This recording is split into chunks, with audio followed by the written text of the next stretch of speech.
Great, great, great. Just a few minutes. Rita, you can unmute yourself and say hi to us.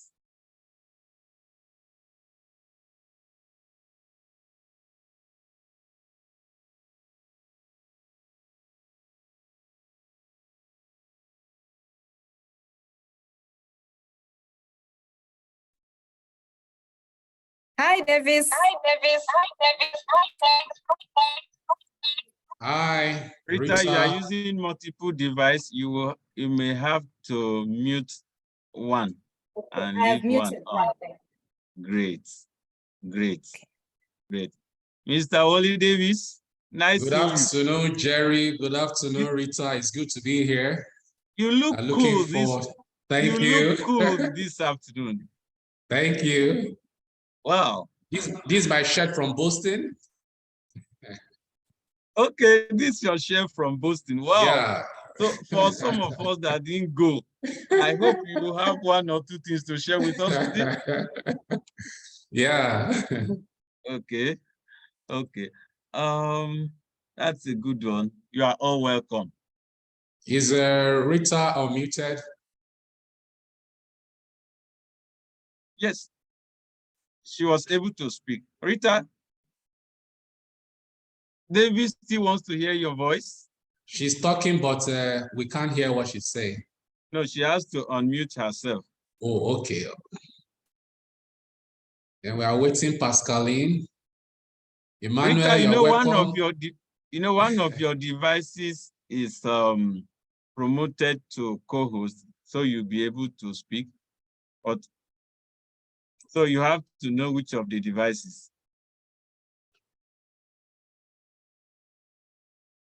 No. So. I'm saying we agreed to turn off the video. They start. Yeah. Yeah, but okay. this is interactive session. The event will commence by 3 p.m. Nigerian time. So we have like less than 15 minutes to start properly. Okay, that's but fine. I feel that's fine. excited to be here. Okay. What about you? I am excited. I'm just looking forward to the time. I just want that time to run like a torpedo so that we can start. Wow. So yeah. So you are we more are waiting. curious? I don't see Emmanuel. I don't so see you are Emmanuel. More curious than I am? See Pascaline. Sorry. So you look curious to start?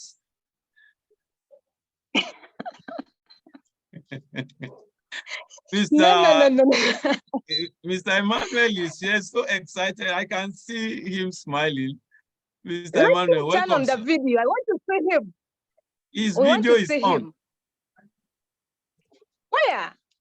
Okay, just a minute.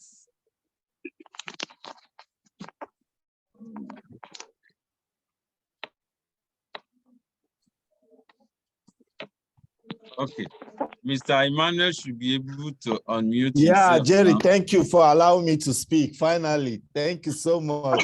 I can see you, Rita. I can see Faith. I can see Wally Davis. Good to have you all on this call. Pascaline is here with us now. Okay. Pascaline, can we hear from you? Online? Yeah. The next one should be physical. Great. Yes, definitely. In fact, the next one should be digital trust for Africa. America have done their own, Europe have done their own. Perhaps we may need to have Africa own, Asia own. I don't know when they are planning for it. Hi, everyone. Hi, Pascaline. Good to have you. Good to see everyone here. See your face. Good to see Emmanuel's face. You've been hiding. Ramona is here. Yeah. Yeah, I saw Ramona coming in while Mr. Omoke was speaking. Veronica to see Paliam. I want to see Veronica. I want to see I want to see Innocent. Are they on call? Imai, Udoko, Ambrose. Yeah. Jerry, Yes. can you allow, Jerry, Ramona wants to speak. Can you allow her to unmute? Yeah, Ramona can speak. Ramona, you're most welcome. All along Hello, from Chicago. Ramona, welcome. Hello, guys. Hey, I had an issue like unmuting myself, but now it works. Ramona, How are you guys? you're most welcome. Ramona, good to see you, Ramona. Good to see you guys. I wish I was there with you. No. At least we are all connected virtually. Thank God for technology. How's Chicago? You know, we are one people. We are all over but one. Yes, we are exactly. One ISACA. Yeah. Yeah. Oh, yeah. Thank you very much. I was saying Ramona should be physical. You should have the chance to come to the Pearl of Africa, Uganda. What about that? You know what? I have so many friends Why there. Uganda? Yeah. Why Uganda and not Nigeria? No, you wanted me to say Nigeria. Why? I've asked. we want to see Ramona in Nigeria. Yes. We have a big event coming up in August, and Ramona cannot afford to be missing. Doshima wants to come. Doshima wants to leave Nigeria to come to Kampala. You know, Uganda is the Pearl of Africa. Did you know that, by the way? Is that a quiz? Doshima, we need to check. We need to audit your nationality. Why are you supporting Rita? You see, I thought as much. Why not? She's a lady. I thought as much. Oh, why? Okay, so I will plan a trip and I'm going to visit all of you guys. Okay, so yeah, we'll look forward to that, right? Ramona. Yeah. Ramona, is it going to be this year?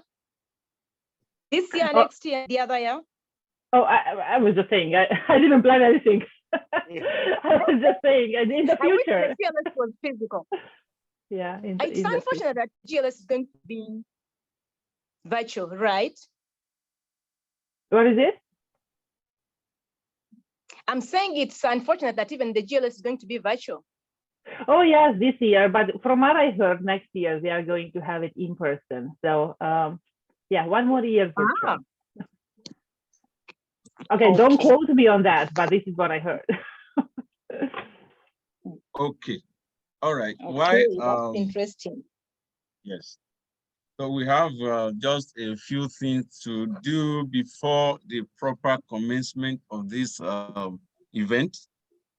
We have just 8 minutes to start properly. But permit me, because we may not have enough time. Take, for instance, if Ramona begins to speak, I may want her to speak for the next 3 hours. By the time he may begins to speak, I may want him to speak for another 3 hours.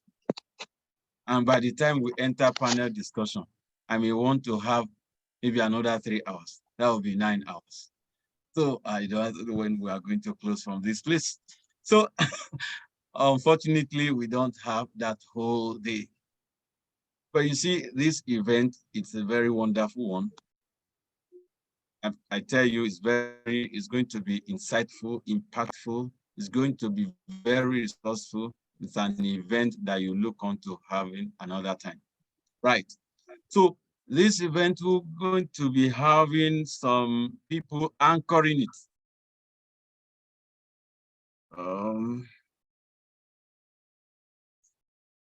So we'll have some people that will be anchoring this event. I'm not going to be the one unless they ask me to do a function. Once I hand over, I can now take my bottle of Coke or Fanta. Okay. So meet our moderators. And yeah, here is it. Hi, everyone. Mr. Wally Davis. It's good to be here. Thank you very much. So Wally Davis is a seasoned internal auditor and data analyst with over 15 years of professional experience. His expertise lies in auditing, risk management, and fraud examination. Wally holds a BSc in accounting from Obafemi Awolowo University, Nigeria, where he graduated with second-class upper honors. Throughout his career, Wally has held various positions, showcasing his expertise and versatility.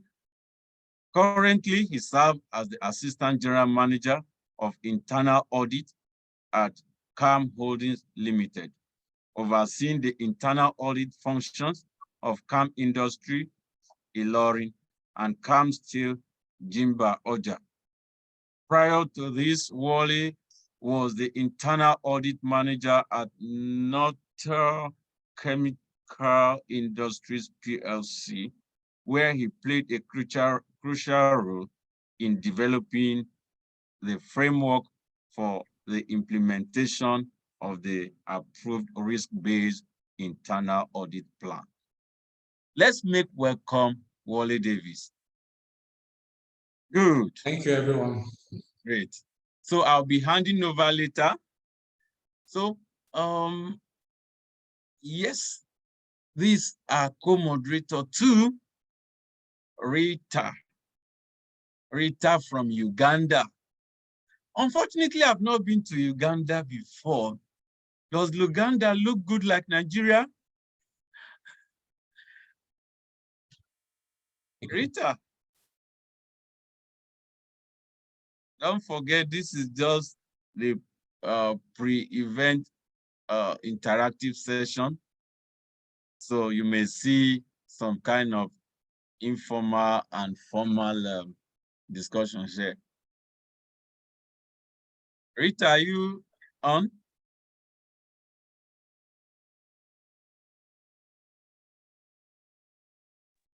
Any challenge with Rita? Let's be sure she's fine. We can go on. I think she will join. Okay, okay, yeah. Okay. I think maybe she was kicked out of the meeting. You may allow her to speak. Okay. Let's see. Oh, okay.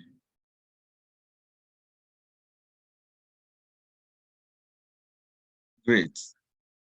So, Rita, welcome back. So she is an active member of ISACA, serving as the board secretary of the ISACA Kampala chapter and on ISACA International Volunteer Committees, including She Leads Tech, Social Media Advocate, ISACA Leader Training Task Force. Rita is an information technology and audit professional with more than 15 years of experience in managing and auditing IT systems in large enterprise, majority in the financial and banking industry. She has a strength in auditing, governance, and compliance controls in financial institutions.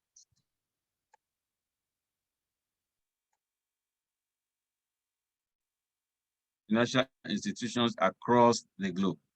Rita is credentialed as a CISA, Certified Information Systems Auditor, and CDPSC, Certified Data Privacy Solutions Engineer from ISACA International. She holds a Master of Science degree in Computer Science and a postgraduate diploma in Computer Science from Makerere University. She's a volunteer work, also includes mentoring and training in the information technology industry, auditing, and beyond. Rita, you are welcome. You are formally welcome. Thank you, Jerry. Great. Nice having you in this event. I'm glad to be here. I'm anxious. You're welcome. Thank you. Great. Our Second co-moderator is Pascaline. Pascaline Umuhiri is an accomplished IT auditor with 8 years of experience in IT audit, IT risk, and assurance, IT business analysis, IT projects, and a vast understanding of IT control in multi-channel and digital transformation work environment. Currently serving as an information systems audit manager at Bank of Kigali. Pascaline Umuhire plays an important role in passing and ensuring the security, integrity, and compliance of IT systems with a focus on risk management and assurance by conducting systems audits and assessment of the various IT systems to identify vulnerabilities and provide recommendations to implement robust controls. He holds a Master of Science in Information Technology from Anamalia University with a broad IT knowledge. She's also equipped with a range of certifications, including Certified Information Systems Auditor, CISA, Certified Information Security Manager, CISM, and ISO 27001 Lead Auditor. Pascaline, you are welcome. Thank you, Jerry. Happy to be here. Thank you very much. Thank you very much. I wish I can introduce everyone on this call right now. Unfortunately, time may not be on our side. But let me also welcome our host, the president of ISACA Abuja chapter, Mr. Emmanuel Omoke. Mr. Emmanuel Omoke, you are formally welcome. Thank you, Mr. Jerry. Thank you for having me on this call. Good evening, good afternoon, good morning, everybody. Thank you very much, Mr. Omoke. So this is already 3 p.m. and I want to formally hand over to Mr. Davis and our co-moderators to continue from here. Thank you very much. Okay, thank you, Jerry, for that very good introduction. I welcome on board every participant. As it is now, I see that we have almost about above 200 participants on the call. As time goes, we're expecting this to increase. Welcome everyone on board. This is a joint seminar between ISACA and IIA, that's Institute of Internal Auditors. We pulled this together to celebrate all auditors across the globe. So this is not just an event for Africa, but for Africa and beyond, celebrating auditors. You will agree with me that auditors everywhere are misunderstood.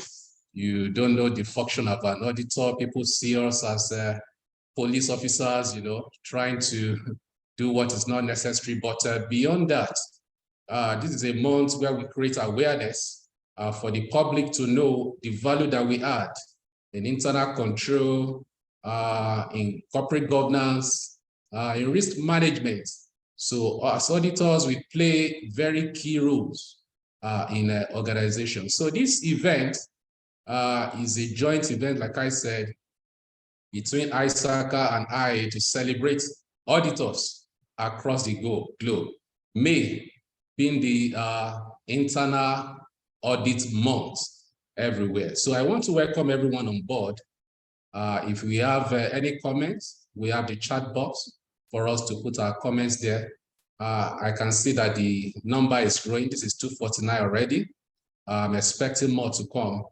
And I see that so many big names on the call already.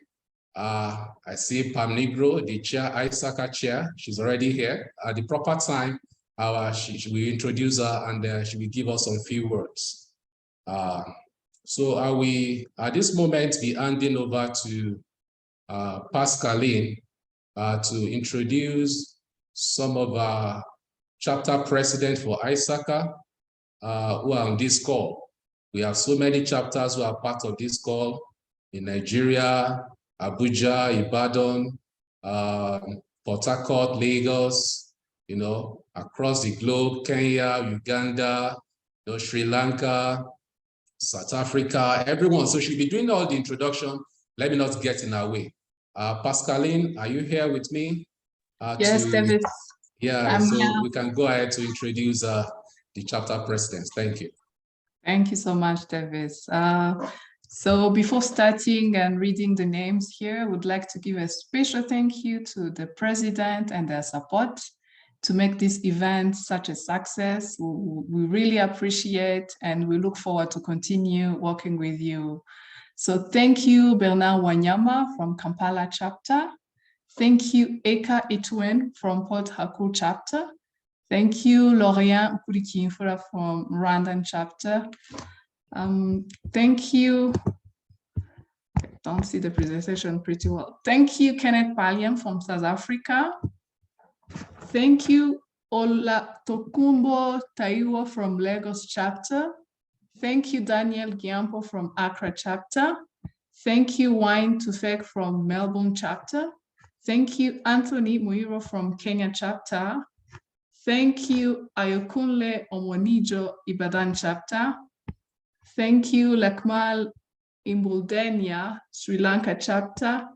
Thank you, Emmanuel from Abuja chapter. Thank you, Aisheniesu Sitole from Harare chapter. Thank you so much for everyone, for your collaboration, for all the efforts you put into this event to become such a success. The following item will be to welcome Mr. Emmanuel Omoke, our host for this event, and he is the president for Abuja chapter. Please, sir, welcome for the opening remark.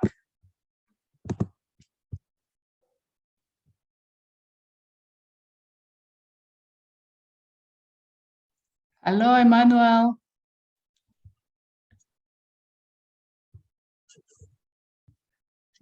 Okay, thank you, Pascaline, for having me on this call. Without wasting much time, I want to welcome everybody here. Let me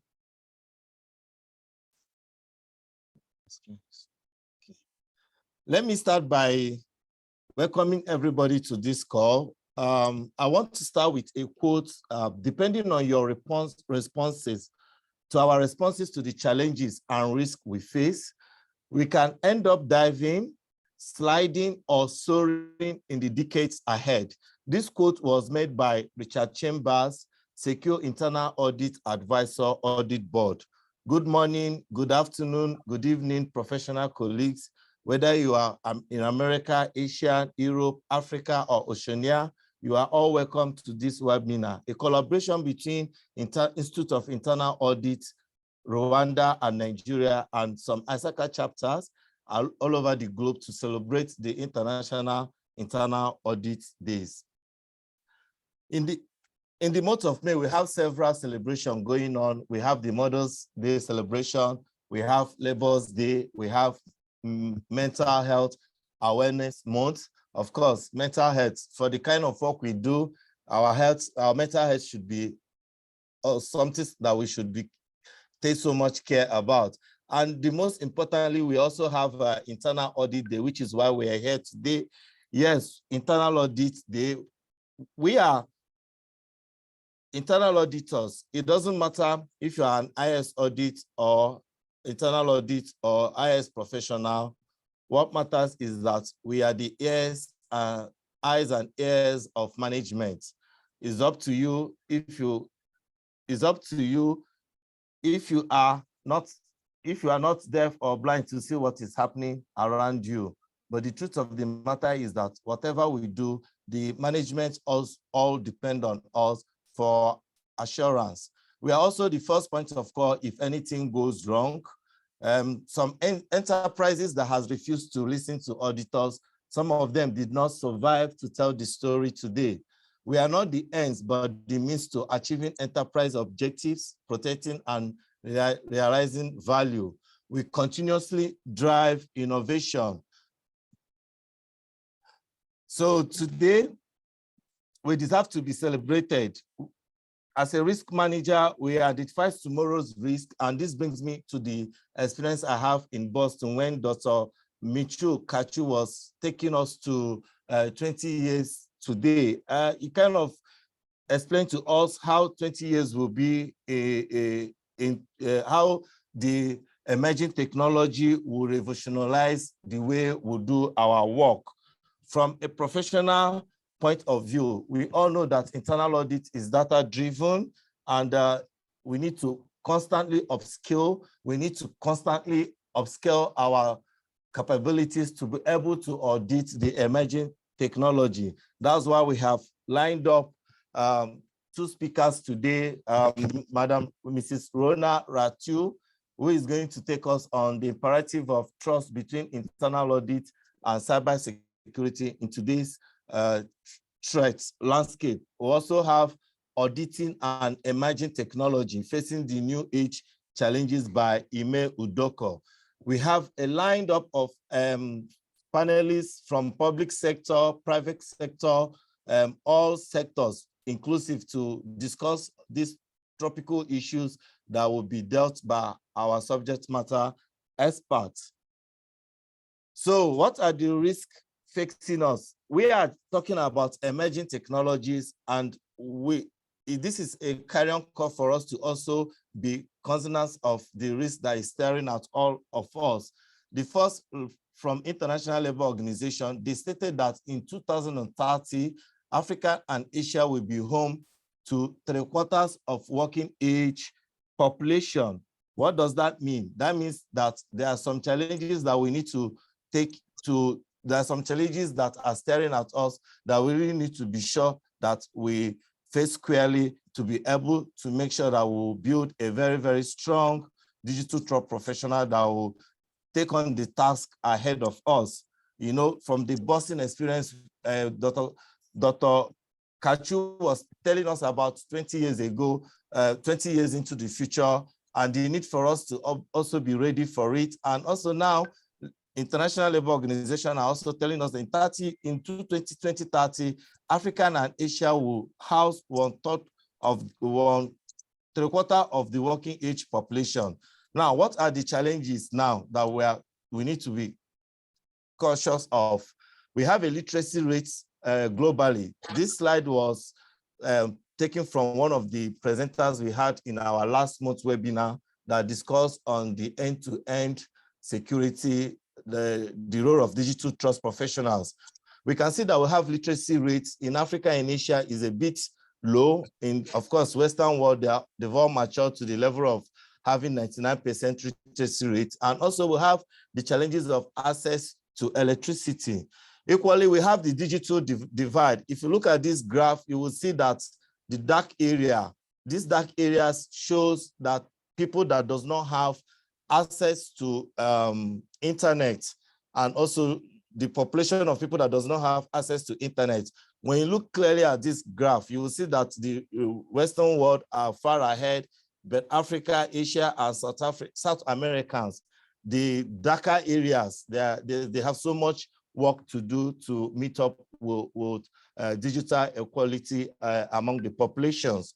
Now, for us here in Nigeria, we've been working struggling with the Ministry of Communication and Digital Economy to close the gap on digital divide. And also, not just that, we are also ensuring that we create awareness on privacy matters in public schools. And then we need to also forge a talent management by building rising professionals, building a strong next generation of digital trust professional. We've had a relationship with One in Tech, and we do that every October. Last October, we took time to go from school to school to create this awareness. And also Dixie, with collaboration with NDBPR, the Nigeria Data Protection Bureau Agency, we were able to go to public schools to also ensure that we create awareness on cybersecurity, building career in cybersecurity. So I want to use this opportunity to really thank all the chapters that have indicated interest, that have come on board, that have made this event to happen. Despite the short notice, they were all eager to be part of this epic event. Thank you for making it a reality. Together, we can still, I will not be able to have time to mention you, all of you one by one.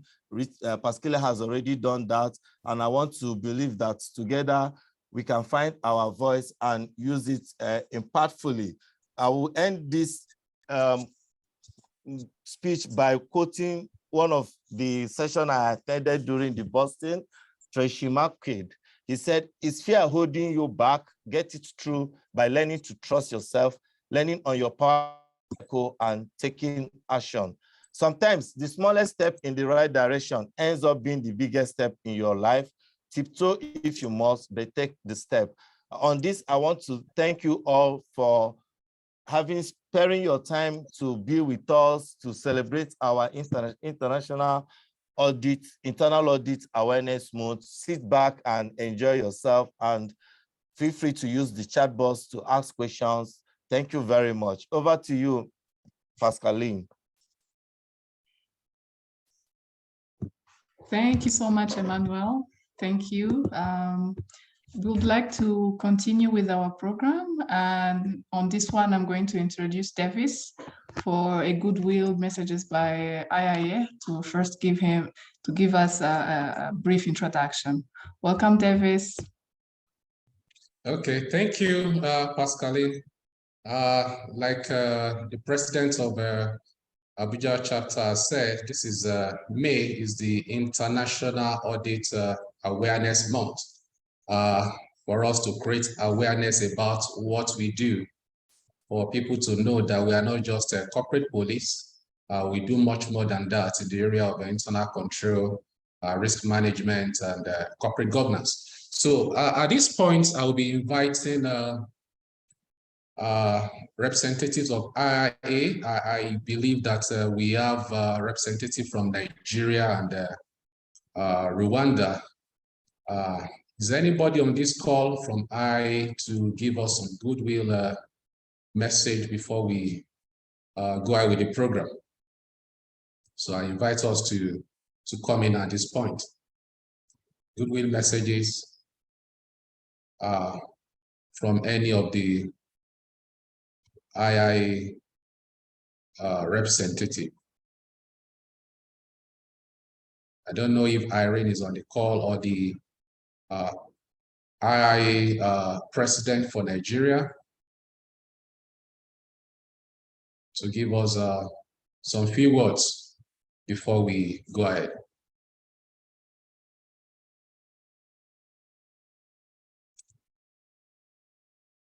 Okay, while waiting, I was listening to, I was listening to the CEO of IIA Global when he was talking about the Awareness Month, which is the month of May.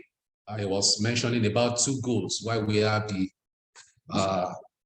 event for May. He said to raise awareness to the general public who may not understand the way we do our work. To raise awareness, and secondly is to ensure that the business community has a clear view of the role internal audits play in corporate governance, internal control, and risk management. So it's to this end that we are putting together this event. So I don't know if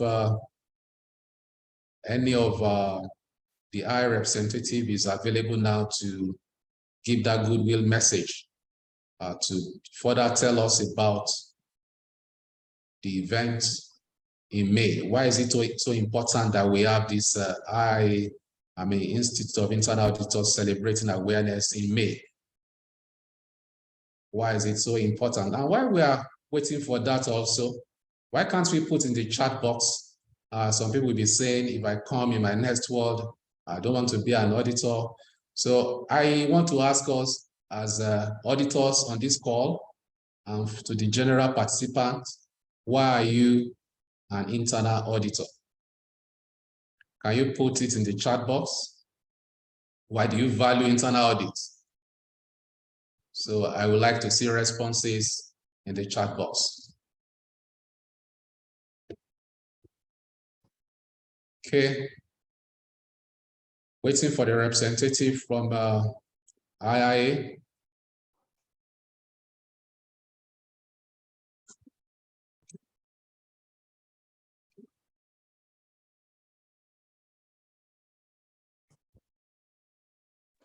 Emmanuel, okay, Pascaline. Yes, I was going to say that the CEO for IIA Rwanda is trying to connect. He's having a network issue. So once he's on, we'll give him some time to speak. We can keep on. Mr. Wale, okay. Yes. Mr. Wale, I think we should move to the next item because also the CEO of IIA in Nigeria is currently in Ghana. They're also having a physical conference with ISACA Accra chapter at the moment. So once he joins in, I will draw your attention to it. Thank you.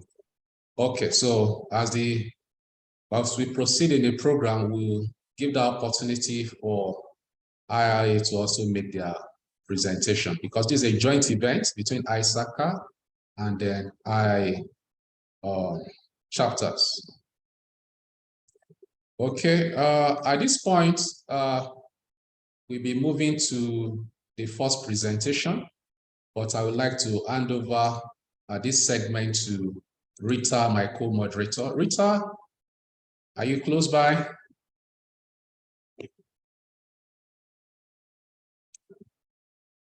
So that we can move on to the first presentation.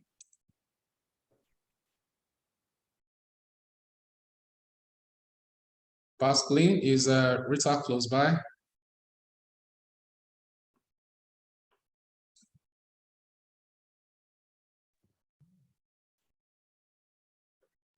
I think she's having a network issue. Okay, Jerry, will you help us display the bio so that we can introduce our first speaker? I believe she's on the call. Rabona is on the call. Yes, I am. I can do that if that's needed. Okay. All right. Or you can go ahead, Ole. Okay. So you want me to go ahead? Okay, please. You have the floor, please. Go ahead. Okay, so let me see if Rita was able to connect because she just needed access. She's here. She just needed access, the co-host access. But if not, I can do the intro to myself. And I would also like to share my screen as well, if that's okay. Okay. Okay, wonderful. Please allow me to speak. Okay, Rita, go ahead. Jerry, please allow me to speak. Hello. We can hear you, Rita. We can hear you very well. Rita, we can hear you very well. Permission being disabled by the. We can hear you talking, Rita. You can go on, please. Okay, thank you very much. I've been granted access.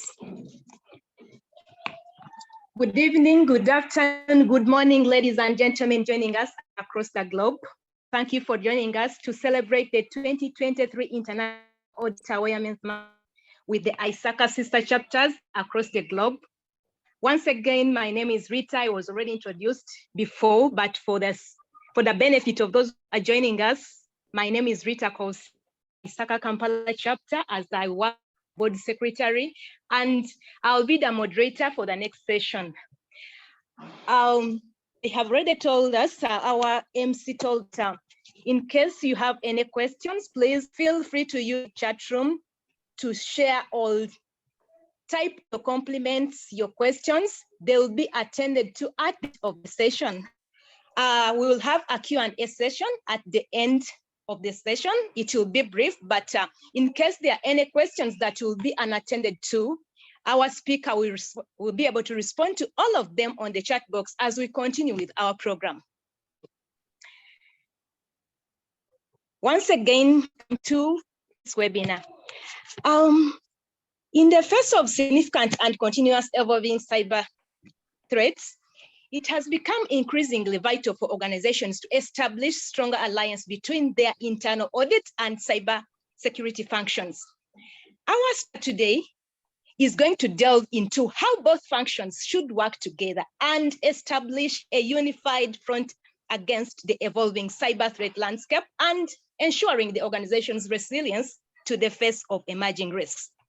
Our next presenter is Ramona Ratiu Olawe from ISACA Chicago chapter, and she'll be sharing on forging stronger bonds, the imperative of trust between internal audit and cybersecurity in today's threat landscape.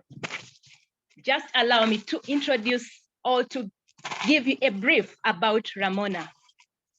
Ramona is a board strategic advisor, past president ISACA Chicago chapter, cybersecurity professional at Zurich Insurance. She leads tech ambassador. Currently, she's a professor in IT risk management at the DePaul University. She holds a bachelor's degree in finance, a master's of science in information security and compliance from DePaul University. She holds several other sections, including CISA, CISM, COBIT 5 Foundation, ITIL Foundation Certificate, ITIL, IT Risk Fundamentals, and GISC Strategic Planning, Policy, and Leadership. Ramona led the ISACA Chicago chapter in acquiring the first ever awards in 4 consecutive years. That's very important. She was recently awarded with the 2023 Inspirational Leadership Award for her inspiring work, education, mentorship, and guidance to advance current and future generations of technologies and advocacy for women worldwide. In 2022, Ramona was awarded the prestigious Outstanding Chapter Leader Award. This award recognizes ISACA chapter leaders for their effective inspiring leadership with the chapter resulting in increased member engagement and a positive impact on our professional community. Although Ramona holds several degrees and certifications to drive her career goal, her true aspiration has always been to advocate and teach others. Her journey as a volunteer with ISACA organization offered her opportunities and experiences that allowed her to accomplish actions. Thank you. Currently, her role in cybersecurity in Zurich Insurance is focusing on effective planning strategies as the core for strengthening, improving, and maturing the global cybersecurity program. Ramona's experience in information security governance, audit, risk, and compliance helped her develop, implement digital trust solutions, enabling stakeholders to achieve and sustain compliance efficiency across multiple standards. Ladies and gentlemen, join me to welcome Mrs. Ramona Wright. Please take us away. Over to you. Okay, wonderful, wonderful. Wow, it was like this stellar presentation, Rita. So thank you so much for the word introduction. I am honored to be part of such an amazing event. Thank you to all the volunteers involved in organizing this, a wonderful and beautiful group of people that was able to put everything together. And thank you all for inviting me. A quick request, if you're not speaking, okay, good. We fixed that. Okay, so again, I'm not gonna repeat what Rita just mentioned, just high level, I'm currently working at Zurich Insurance Group in Chicago. It's a little bit outside of Chicago area, in cybersecurity, focusing on transformational projects and effective cyber strategies, which are the core for strengthening, improving, and maturing our cybersecurity program. Prior to cybersecurity engagement, I have also been involved in IT security, governance, risk, compliance area, and I have been working very closely with our internal audit department. I have never been an auditor, but I did work closely for many years with our internal auditors. I am the immediate past president of the ISACA Chicago chapter, and now in the role of the strategic advisor for the chapter. I'm also the Chicago Chili Stack lead program and also the founder of the SheListTech with Expertise, which are supporting the advancement of women in technology leadership roles. I have been teaching several certification review courses for the chapter for more than 5 years now in domains like a few domains from CISA, but primarily on CISM, Certified Information Security Manager, and I'm also an accredited trainer for IT Risk Fundamentals course. I'm very passionate about sharing my knowledge with the next generation of leaders. So therefore, I am working as an adjunct professor at DePaul University here in Chicago, where I'm also part of the DWN, which is the DePaul Women Network, and I am supporting them as the director of operations. I do hold several certifications. Rita went through all of them. I am very proud to say that I do call these career boosters certifications. So very important for those of you that are new to acquiring them.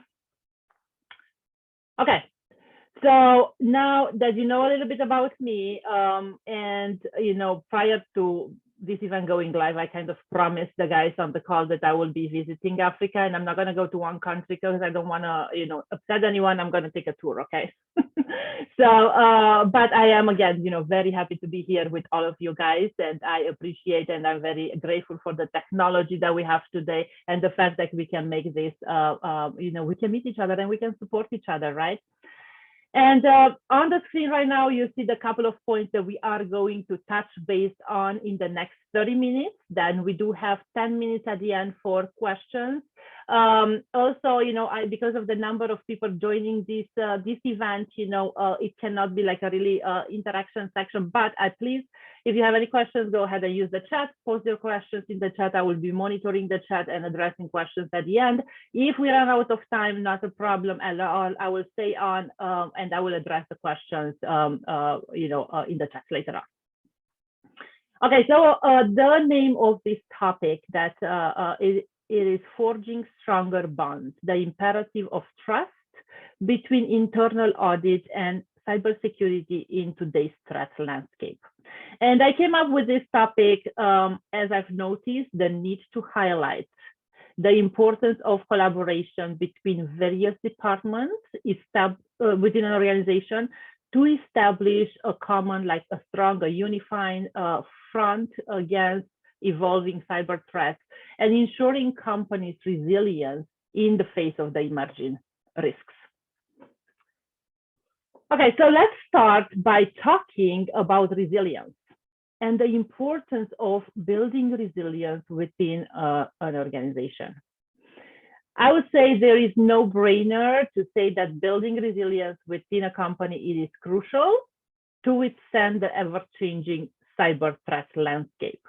The quote that you see here on the slide, it is from Forbes from March this year, and states that in our current digital environment, every company is now a reachable target, and every company, large or small, has operations, brand, reputation, and revenue pipelines that are potentially at risk from a breach. And the visual diagram on the screen there, it is the world's biggest data breaches and hack. This is, the place where you don't want to see your company name listed, right? So it is a nice visualization of breaches by size. And there is a QR code there. If you guys scan it, it takes you to the website, and also there is an interactive website. You can just click on the bubbles and learn more information about different breaches. Also, if you look at on the site, they are listed by years. And if you scroll down, this is just a screenshot on my screen, but if you scroll down, it goes down to like, I think 2004. And you're probably saying, what? Ramona, 2004, there was a breach in 2004? I think there was one, okay? So something, for reference here. It is safe to say that, combating, that battling cyber threats nowadays, it is a joint effort. It involves all departments within an organization, not just the cybersecurity team. Therefore, it is crucial that we establish a cyber resilient culture across all levels and functions within a company. And for those of you on the call that you like to see like how different entities have actually defined cyber resilience over the years, right? So previous slides I talked about resilience, now I'm talking about cyber resilience. Here is a quick background on the terminology. So this terminology of cyber resilience was first used in, I think, in 2009 by ACES International, the standards developing organization. They use the term, then, 2010, the US Department of Homeland Security defined cyber resilience as the ability to adapt to changing conditions and prepare for, withstand, and rapidly recover from disruption. 2 years later, World Economic Forum, they also defined cyber resilience, the ability of systems and organizations to withstand cyber events.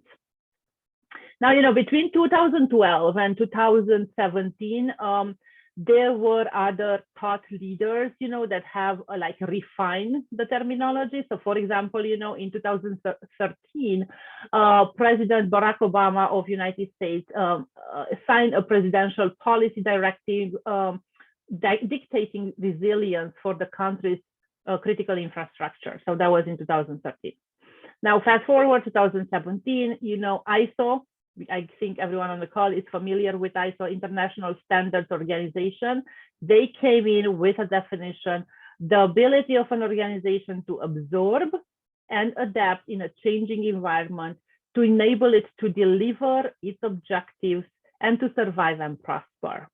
And then, 2019, NIST, which is the National Institute of Standards and Technology, widely used in the United States, came up with their own definitions as well. Moreover, NIST also clarifies that cyber resilience, it is not about protecting the systems and preventing the adversary from breaching our systems.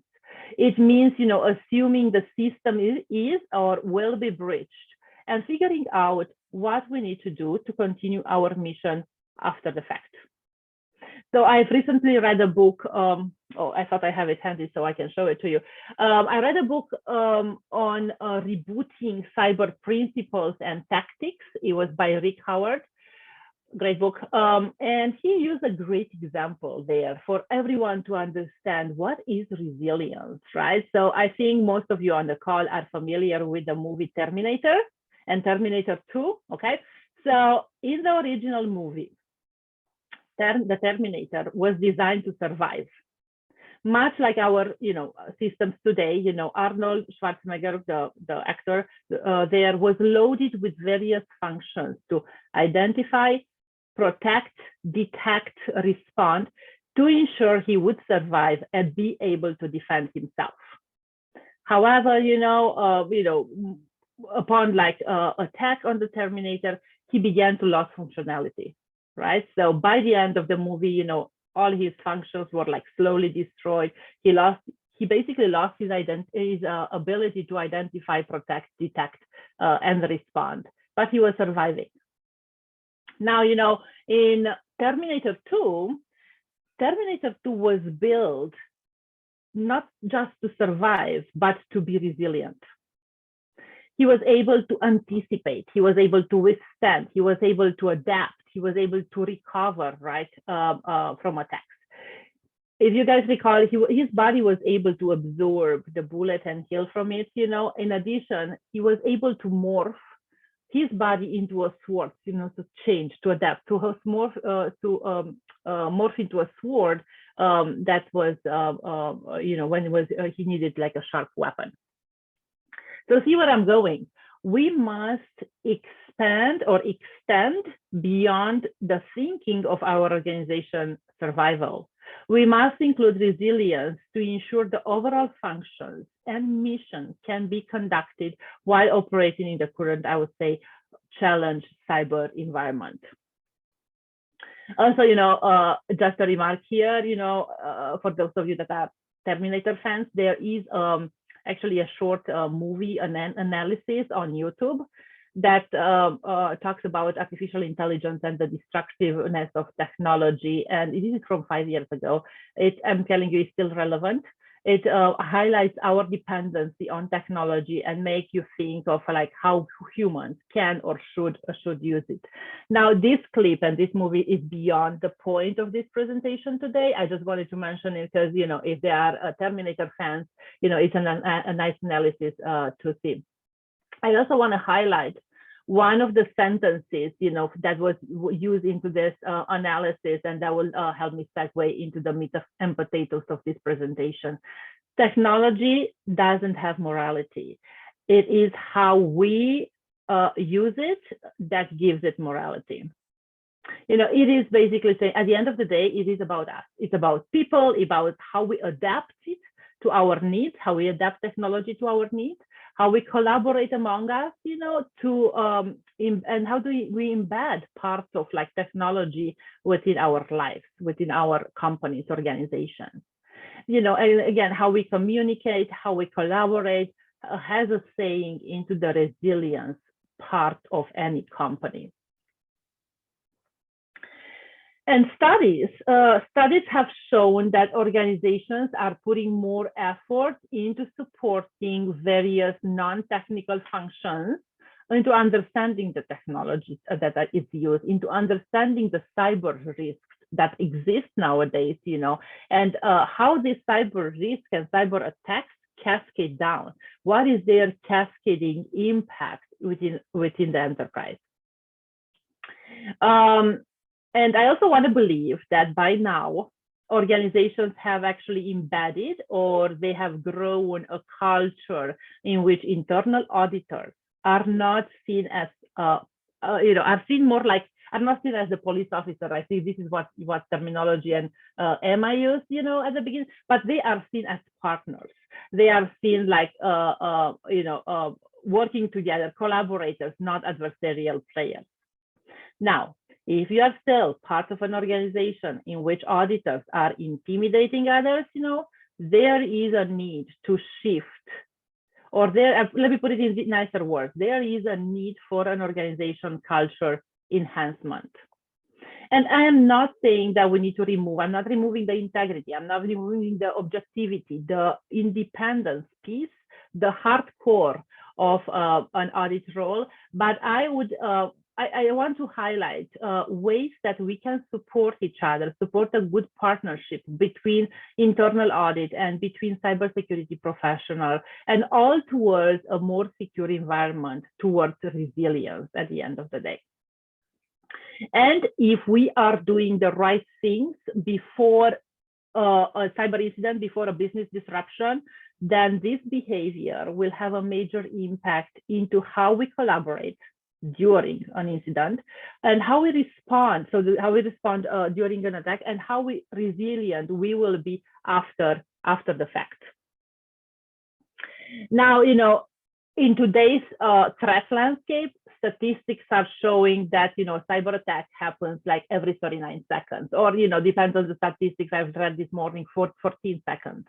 You know, that the tendency from organization, it is to focus more on like technical aspects, and they focus more on like, okay, let me get that budget, let me get to invest in the most sophisticated tools that are out there, which is great.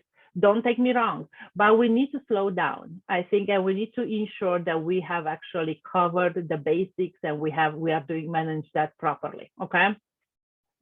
One element that is not getting sufficient attention within organizations, it is the relationship piece.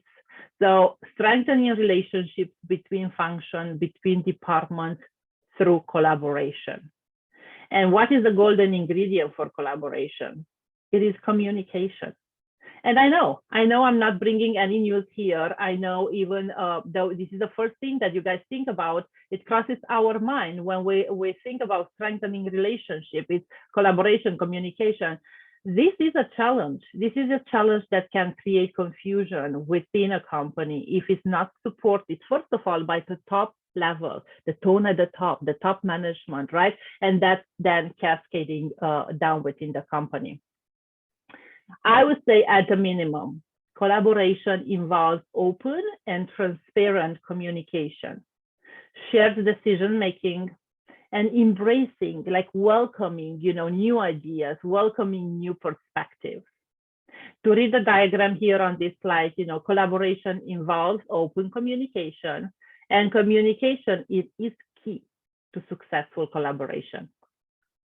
Okay, so for a business disruption, for a cyber attack, the tone we have set for collaboration and how we act going forward will play a major role in how everything will turn out. How resilient the company will be to withstand, to respond, and to recover from an attack. And there was a study that was conducted 2 years back by 4 universities in United States. I think the Arizona University, Nevada, Massachusetts, and Iowa University.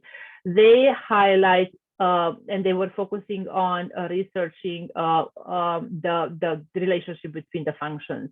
And they highlight that a positive relationship between internal audit and information security can improve an organization's security efforts.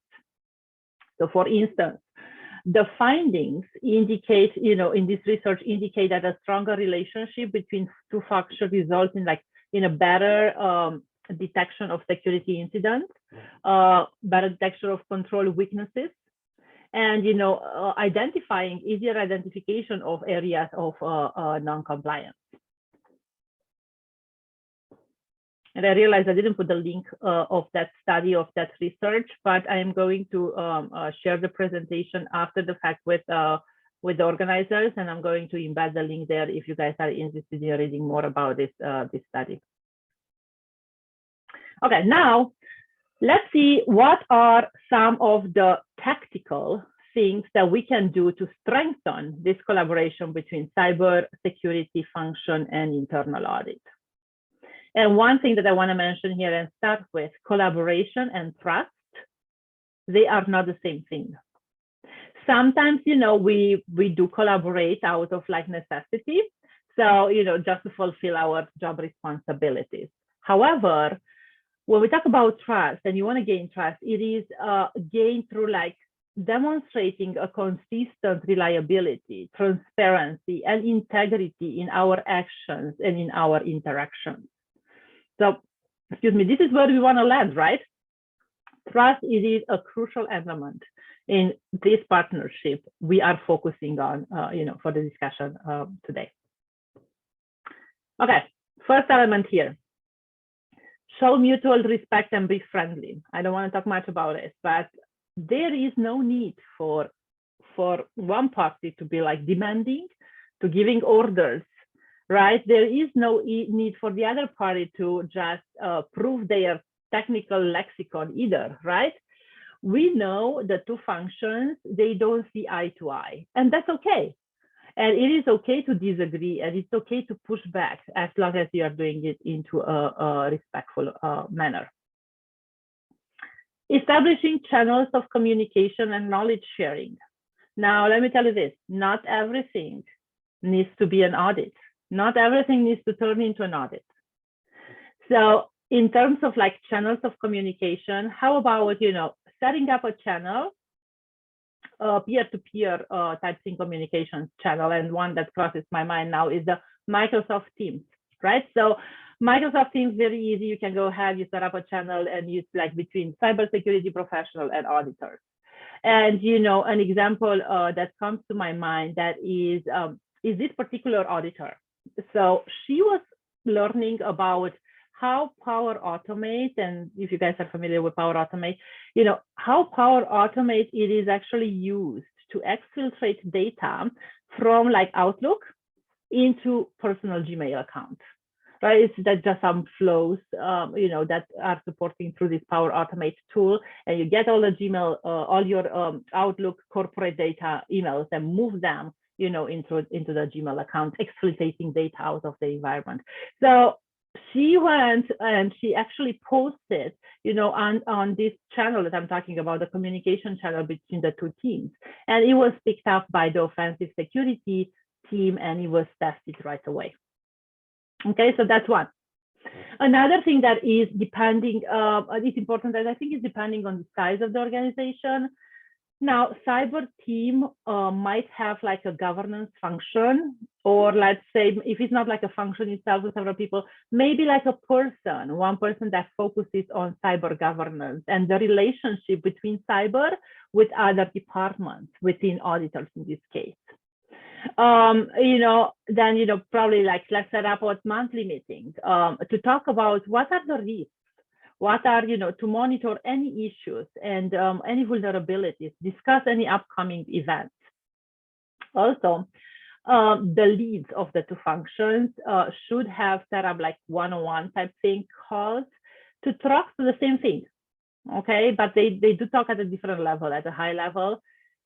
It is okay to have crucial conversations, because if we weren't having them, that means we are afraid to bring up those differences in opinion, and the organization would ultimately be impacted.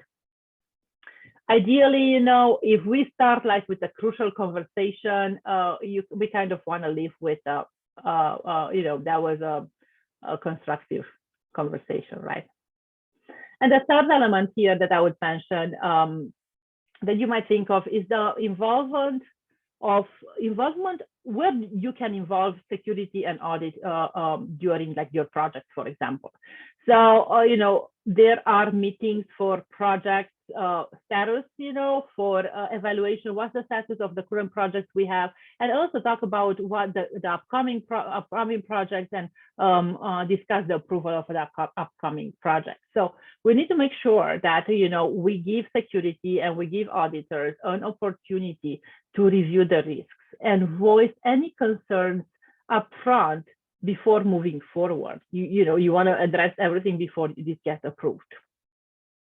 Now, in most organizations, or in some organizations, I would say there are different steering committee, like risk steering committee type things, or like security council meeting.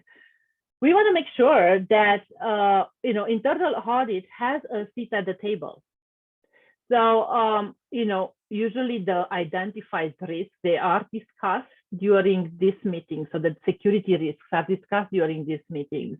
And this partnership and this collaboration in supporting the prioritization of the highest risks for the organizations from a cyber perspective is something that is determined during this meeting. So see how, now we are focusing, we are able to, through this like engagement, collaborative approach, we are now able to drive the focus into the high level and what is actually the highest risk for our organization. Now, from a knowledge sharing perspective, I want to ask you guys, like if you were in person by raising hands, but think of how many of you as internal auditors are actually talking about the internal auditors methodology with the cyber people, with the cyber SMEs. So I'm talking about these guys that you are usually interviewed during an audit. How many of you actually have like set up like annual or biannual, meeting with those people to talk about the audit process? You can ask simply, you can talk about like, we'll conduct an audit. We're going to be here for 3 months. This is what, our methodology. We're going to have an interview. Out of the interview, we're going to ask for documentation, maybe perhaps some testing involved, be transparent, right? They will appreciate that.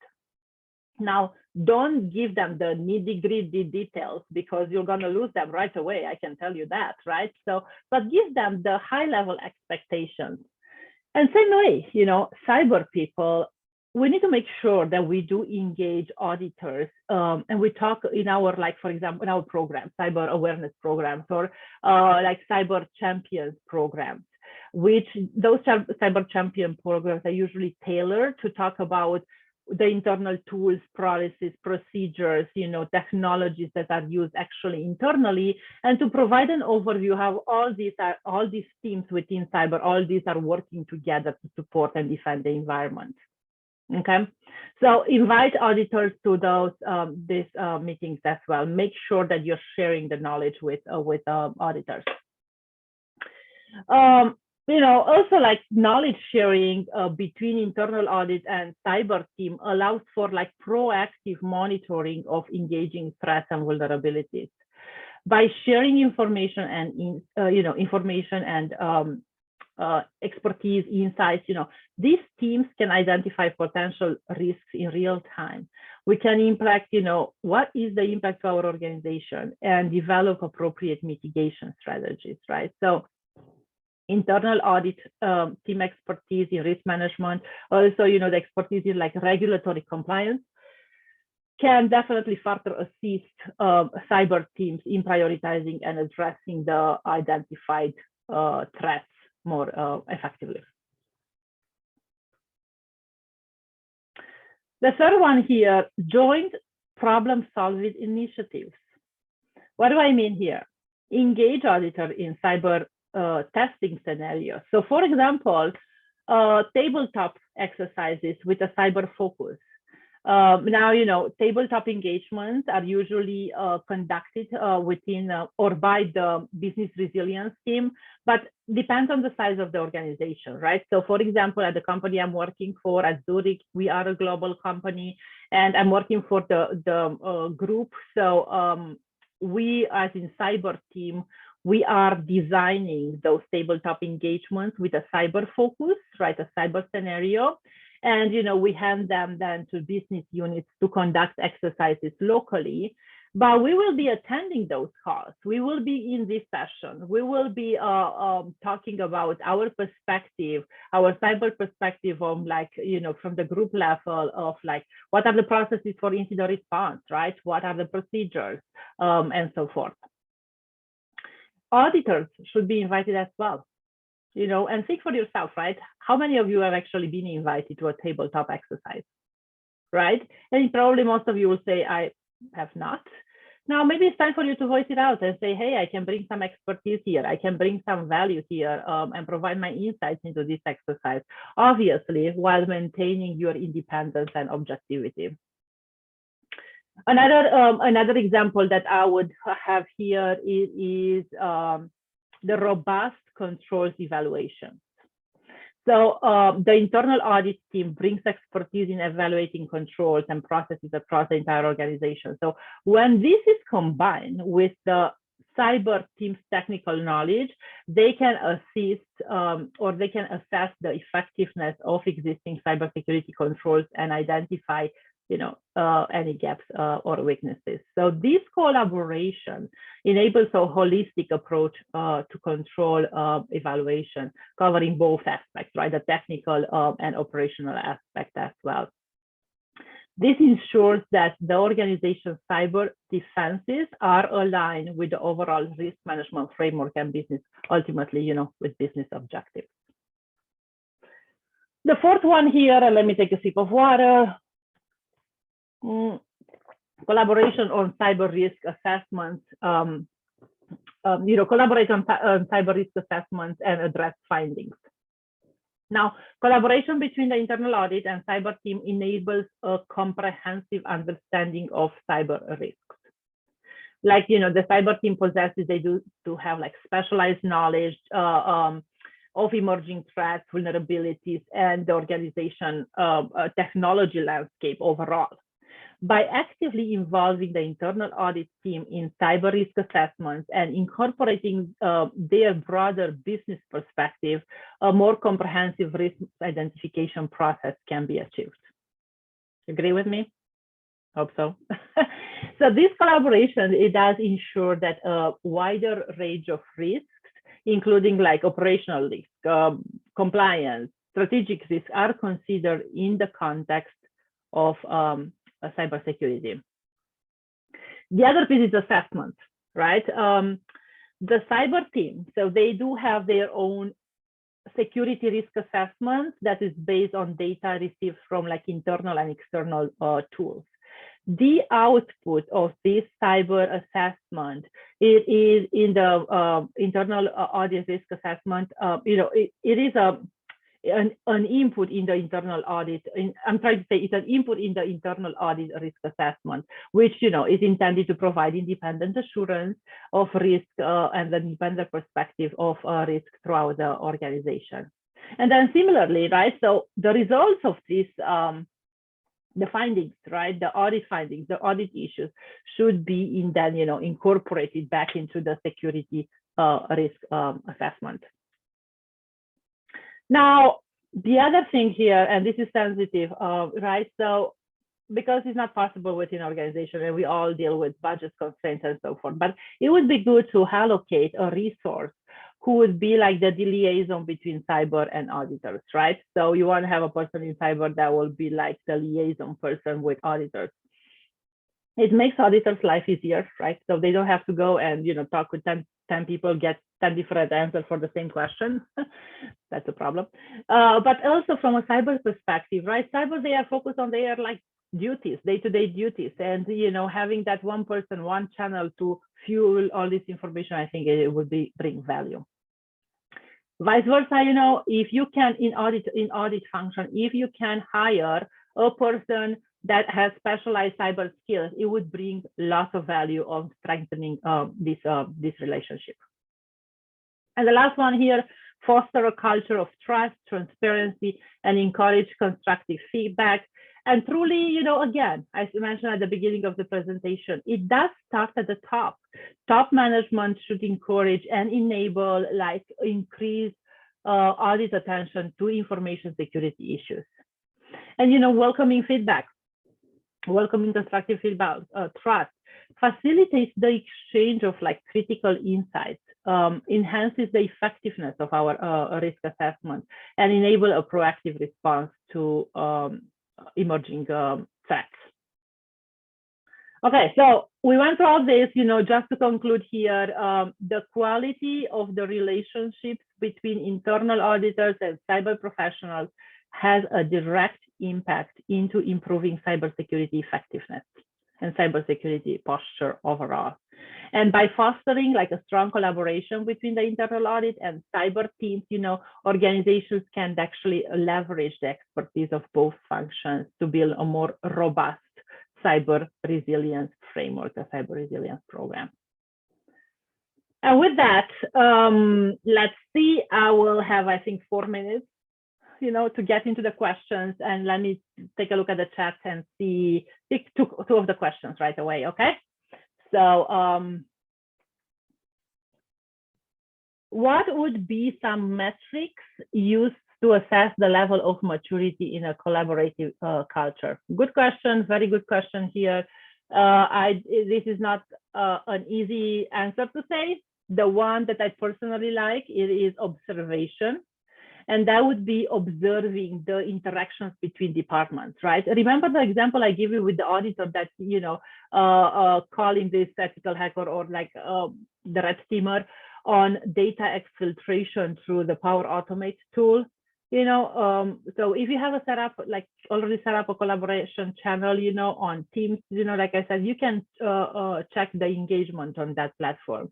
And, obviously you can send out surveys, you can send out like, you schedule like interviews with people to understand the level of collaboration, get open feedback for improvement, and so forth. Okay, one more. Okay, good question here. And this is in my space. Okay, so inviting auditors to attend testing cyber exercises like pen testing. Would that be in conflict with the integrity and independence of the audit function? Like you mentioned, pen testing here. Okay, so pen testing, offensive security, adversarial attacks, or coordinated attacks, those are really technical. And some auditors won't really find a benefit out of being part of these technical exercises. Now, if we talk about tabletop engagement, like I mentioned before, yes, auditors can bring additional value and insights into the exercise. However, it is important to establish like clear guidelines and boundaries to ensure that the integrity and independence of the internal audit functions are maintained. Okay. So internal auditors should approach this exercise with objectivity and impartiality, and they should. The expectation is for them to provide an unbiased assessment of the organization's cybersecurity preparedness.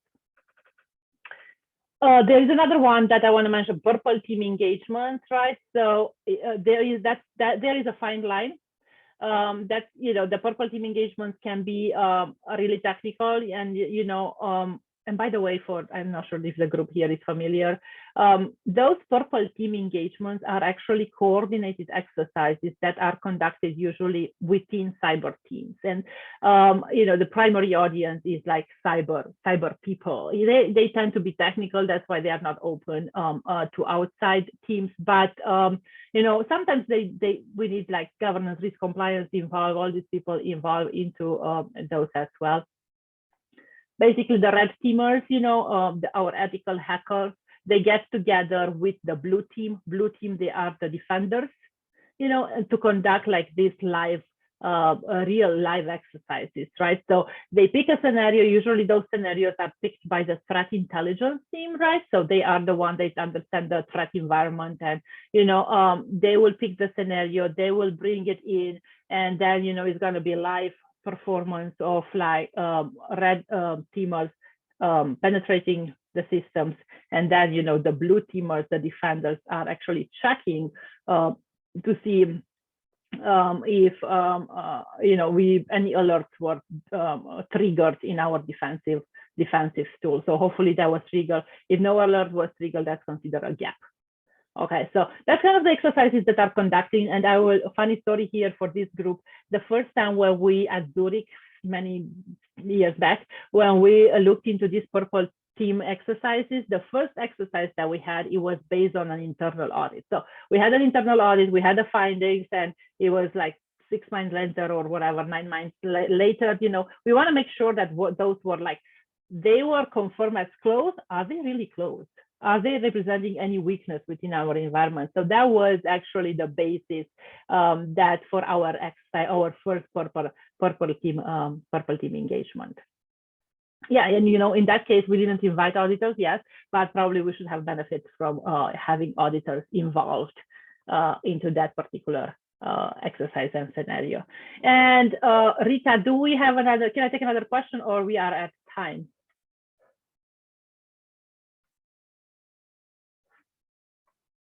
Or anyone else?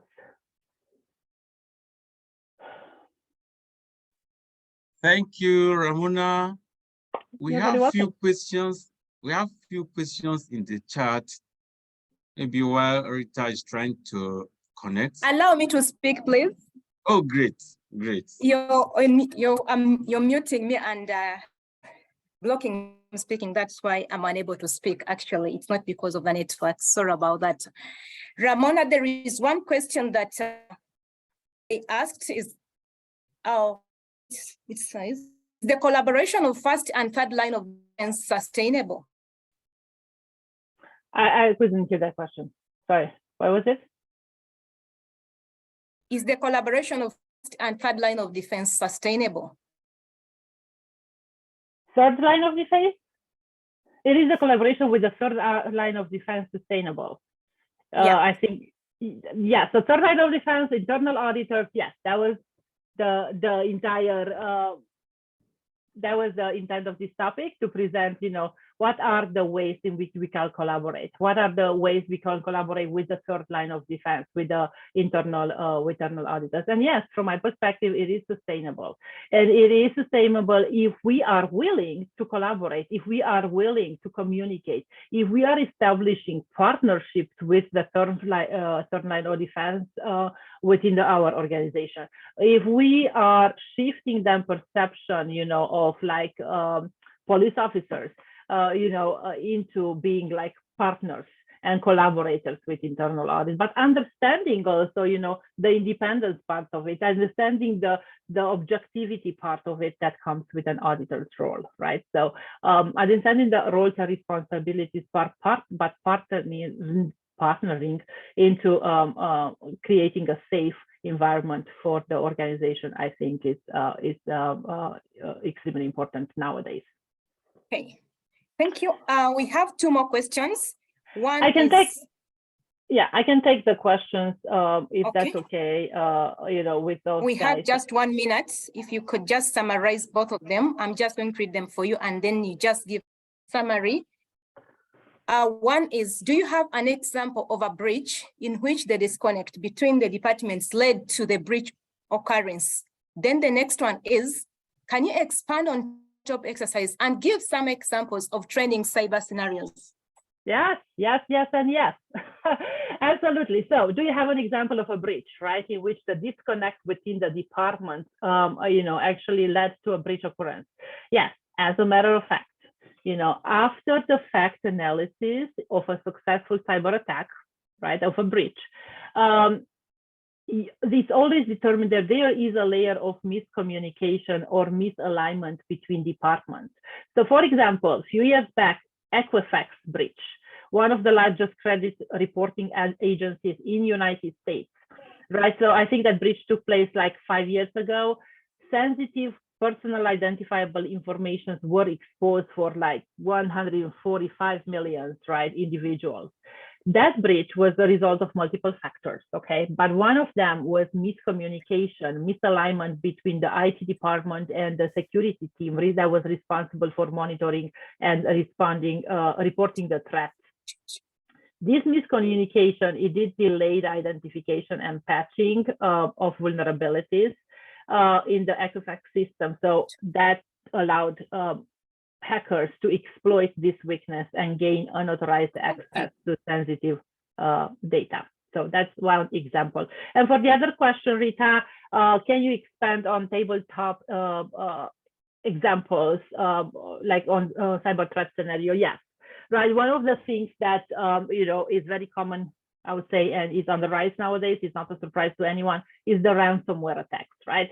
So each company should go through this, have a scenario and go through a ransomware attack, right? A ransomware scenario. Make sure that, the exercise, is developed by, in collaboration with cyber team, and the threat intel plays an important role in developing these scenarios.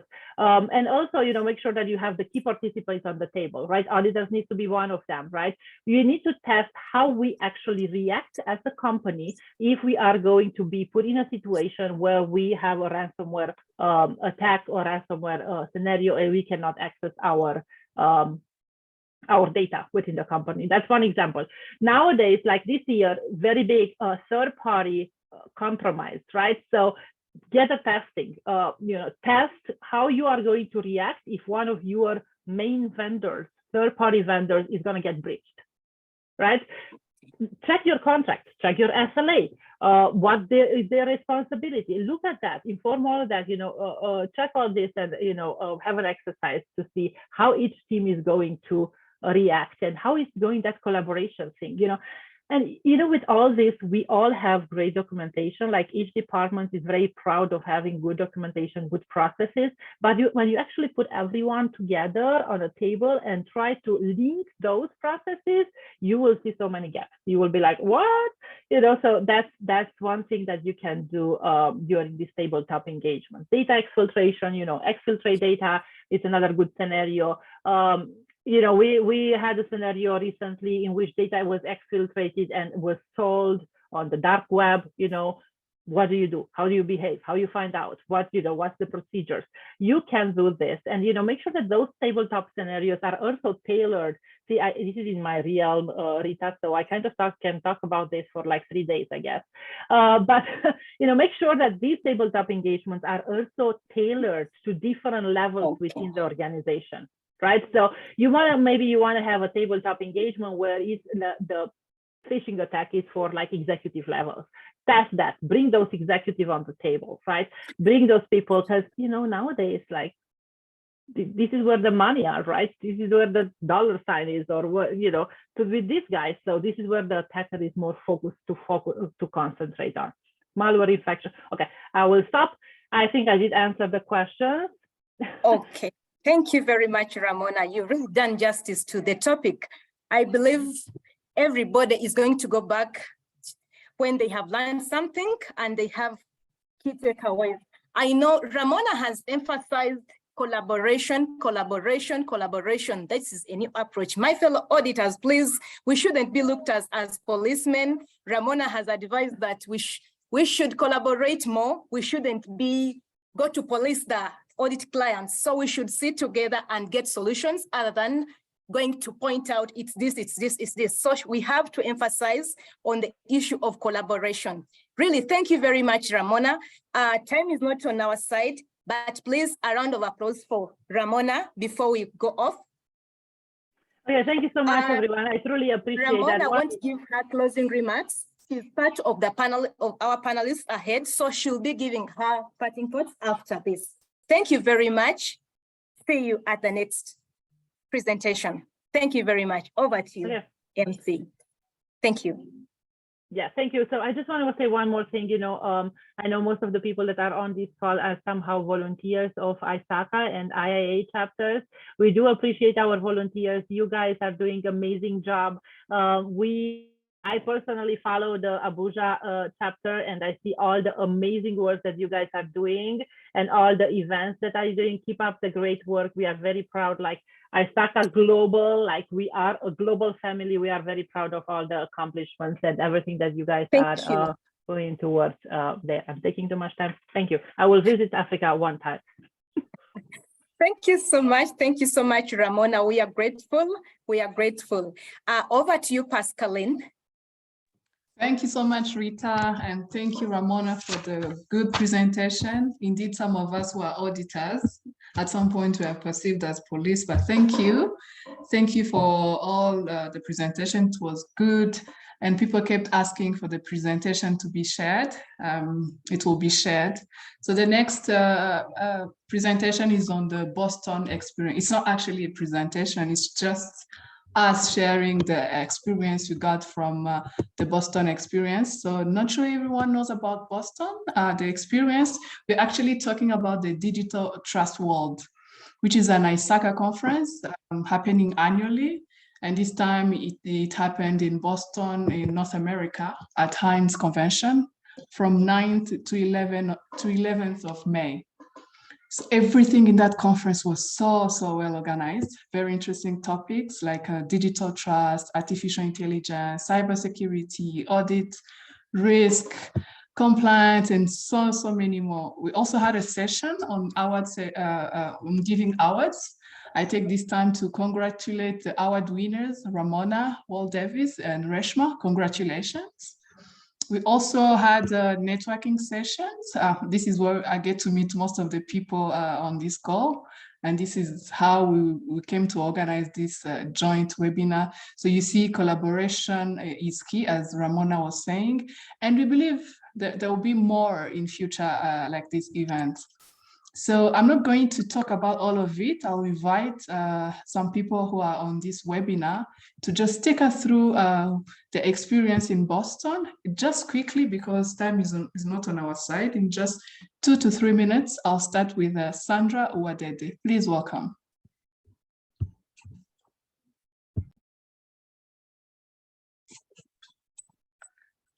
Hi, Sandra.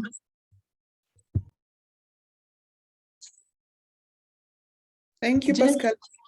Thank you, everyone. Hello. Yeah, I was waiting to be unmuted. Thank you to the host to unmute me. So thank you. Yes, the conference was a big event.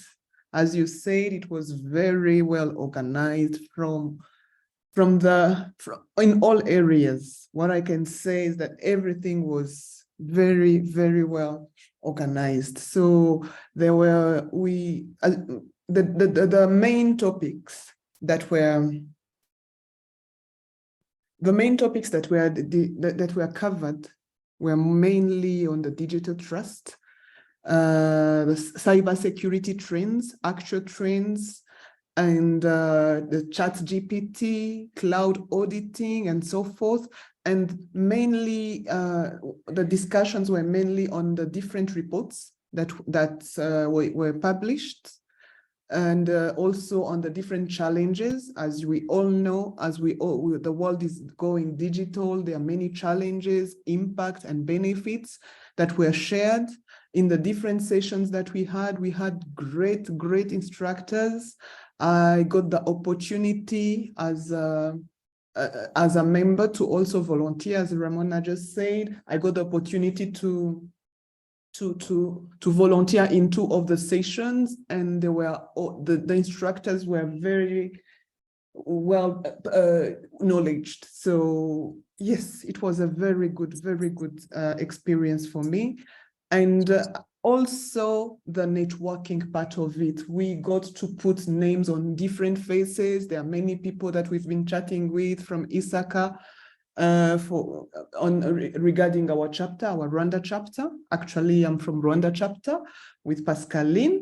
And we got to meet different people from the global, ISACA Global, they've been helping a lot, but we didn't know each other. So it was also a good experience for us to see them and them also to see us.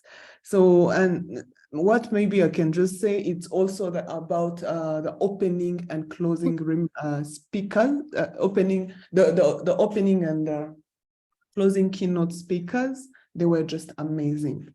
The opening was done by Dr. Mikio Kaku. I don't know if we all know him. He's a very big scientist, recognized scientist. And his point was mainly about the next 20 years. The next 20 years, where are we? Where will we be in terms of digitalization in the next 20 years? So it opened my eyes personally on how we think. If we think about today only, or the 5 next years, yet others are already at 20 on the next 20 years. So it was amazing. The closing was done by a very young guy, but recognized as the youngest coder. He was recognized as the youngest coder at 8 years old. He's now 19. He also did a keynote speech on the artificial intelligence. His name is a bit difficult to spell. It's an Indian.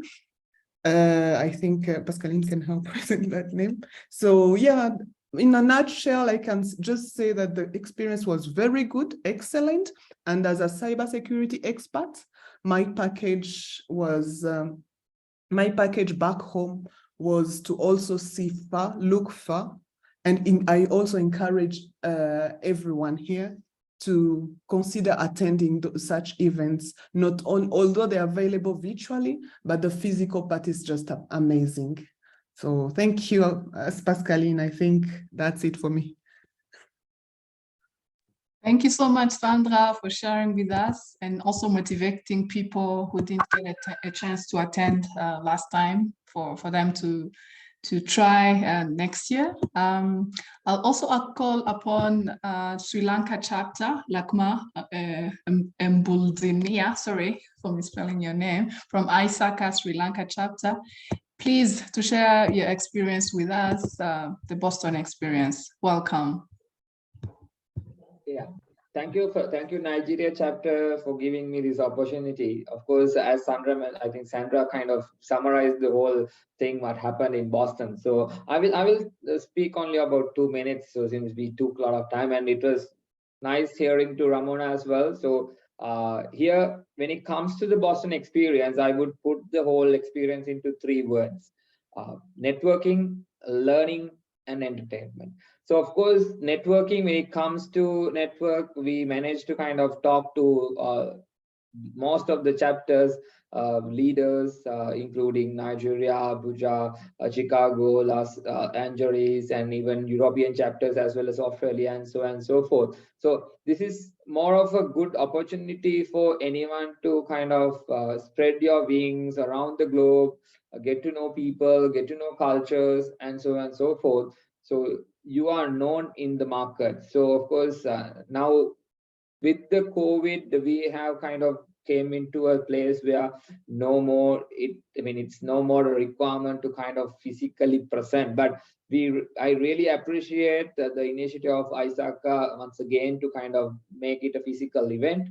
So networking was amazing. So we had a lot of good time with the team members and even the leadership, as I said.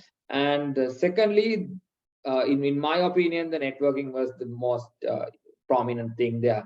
And secondly, the learning. Of course, there were enormous number of learning sessions organized by ISACA headquarters. Of course, that is I kind of quite noticed that it's kind of, in a way, it's very difficult to kind of identify certain options as well. There were too many options available, so it's more of a kind of very well organized, but too many options were there. So I think I was kind of wanted to attend a couple of events at one single instance, but that's not possible at all. So that's the second thing. So there were a lot of CPs that we up for grab and so on and so forth. I believe I may have covered a lot during those 3 days. And thirdly, of course, the entertainment. I believe they have done enormously awesome night for the awards night. That was a different type of experience than what we have experienced in previous years, the previous ISACA Digital World events.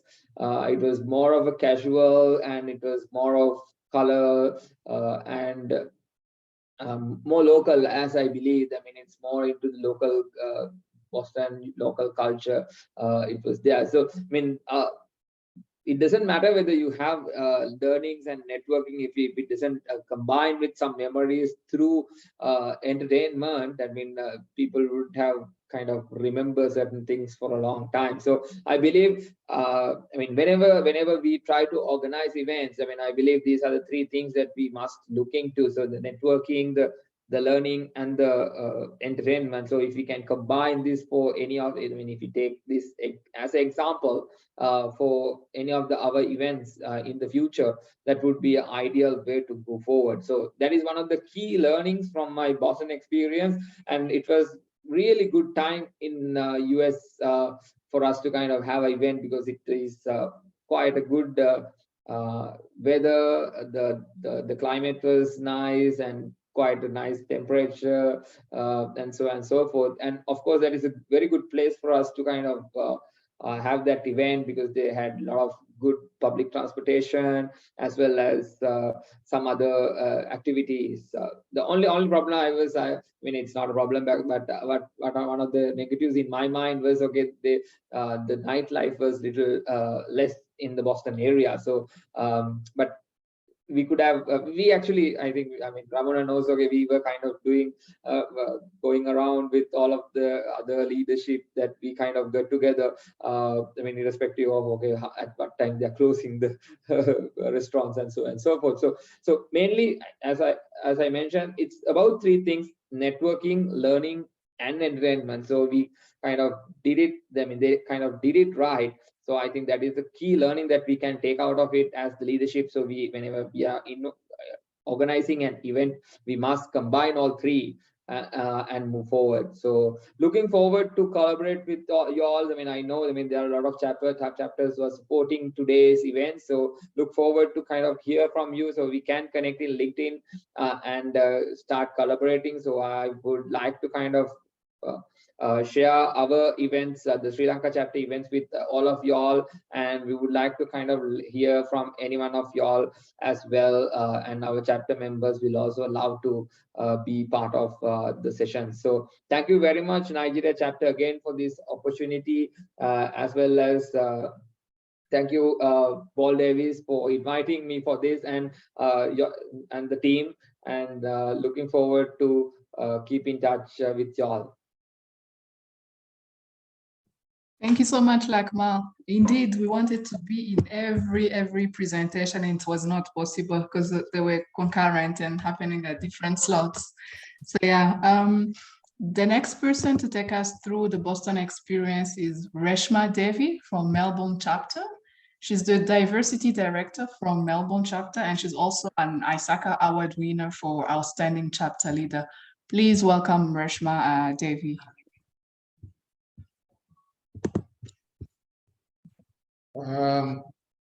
Firstly, I'm not sure Reshma is on the call. Okay, all right. I think because of the time difference, they will be around midnight now, if I'm correct. Okay, then we can have Drusilla from Kenya, because she was also part of yeah, Drusilla, please go ahead. Hi, Drusilla.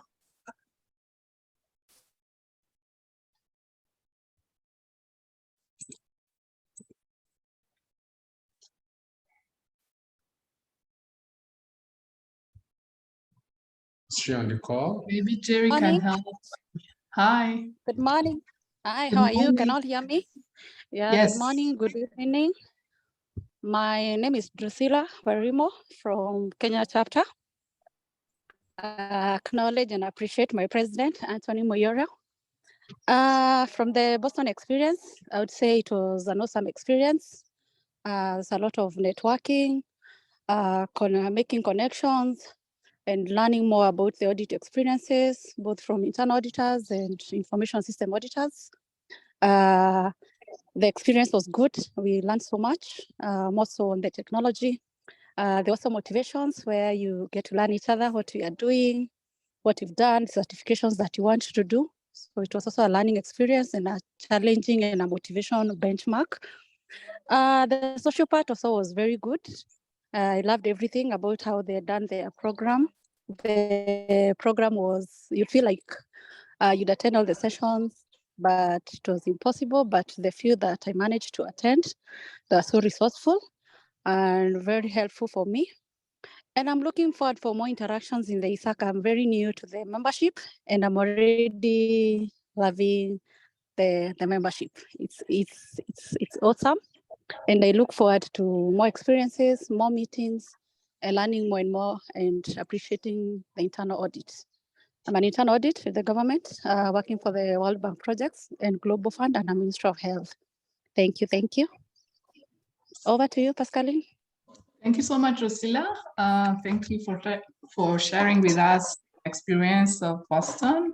Davis, I think we now have someone from IIA Rwanda. Remember, we skipped a goodwill message from someone from IIA, with Nigeria and Rwanda, and he's on the call. I would like you to invite him to give us a message. Thank you. Okay, thank you so much, Pascaline. What's the name of the person from Rwanda? Richard. Richard, okay. Tuku. You Yes. can unmute and let's have your goodwill message as we celebrate further the International Audit Awareness Month. So you can go ahead, sir. Thank you so much, hosts. Can everybody hear me? Loud and clear. Yes. Thank you. First and foremost, I want to say a very big thank you to the management of ISACA, particularly to Sandra. Sandra, I think, who is coming from the Rwanda chapter, ISACA Rwanda chapter. I don't know if I'm right on that, but I think from the correspondences, I was able to pick that. When I got this invitation to join you people, I felt excited because I believe, be it ISACA or IIA, we are all out there to make sure that this profession of internal audit grows quite big.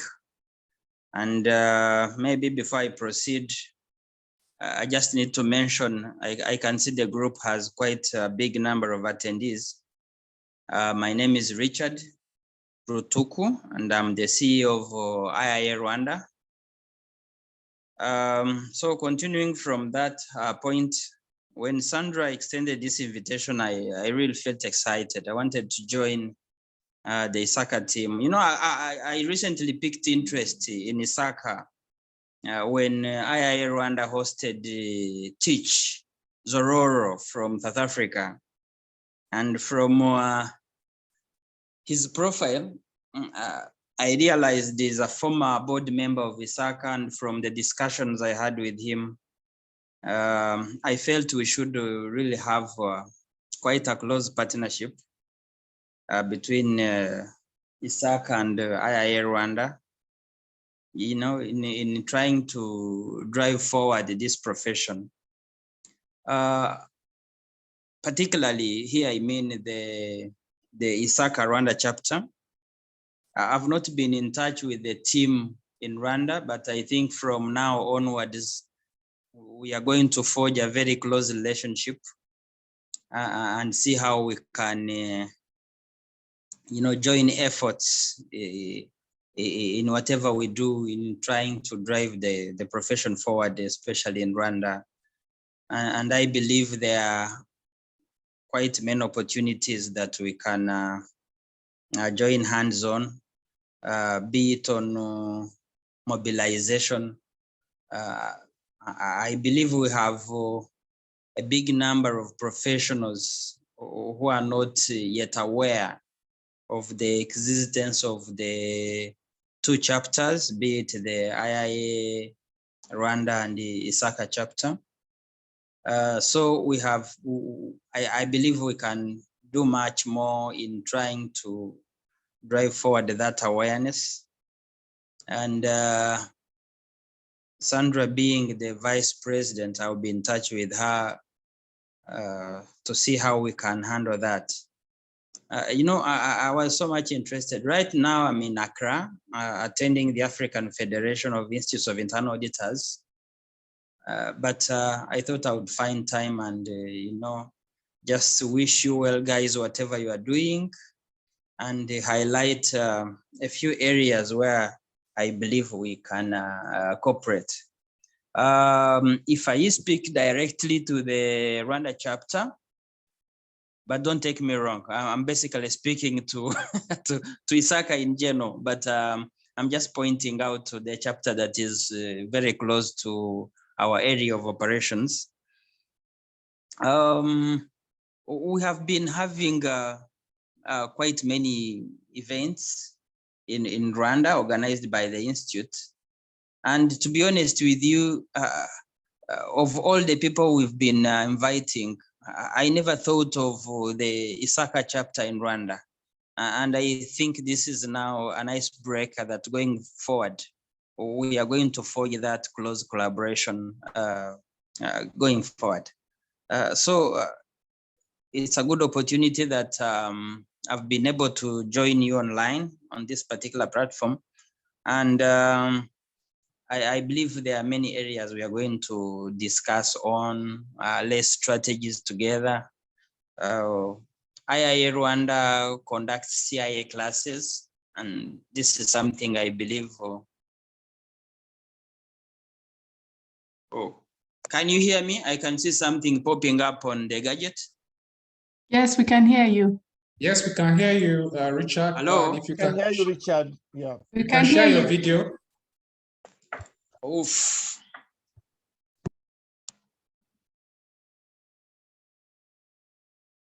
Richard, we can hear you.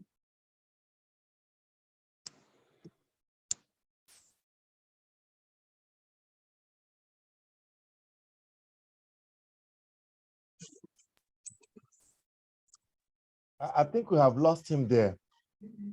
Okay. Okay, Richard, thanks so much for your kind words. One thing I could pinpoint in your discussion is the fact that you are going to forge further collaboration with ISACA Rwanda. And the same thing we are doing globally, even in Nigeria, that alliance and collaboration is being forged. Okay, thank you so much once again. I also want to appreciate our participants. We will be moving over to the next facilitator to take the second presentation. So permit me to introduce, I believe Mr. Ime Doko is on the call.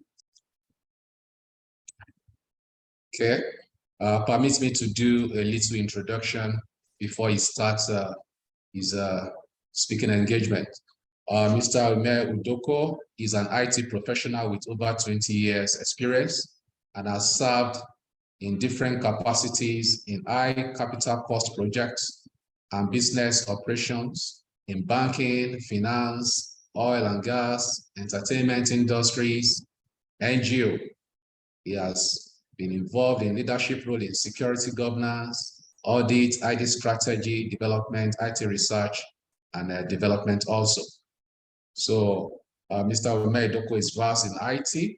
He has the following certifications, among others: IT Project 2008, CompTIA IT Project 2009, CGEIT, C-RISC, that's the ISACA certification, CISCM, COVID-5, and ISO 2301-2012 lead implementer. And what interests me most in his profile also is that the fact that he loves watching cartoons and entertainment with his children and telling them African folktales.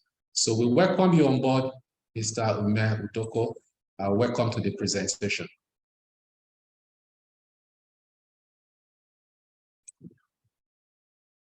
I believe he's still on this call. Can go ahead with his presentation. Yeah, thank you very much, Mr. Wale Davis.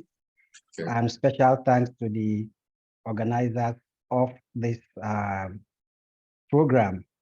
Once again, my name is Ime Udoko, and I'll be taking us on the topic, auditing and emerging technology facing new age challenges.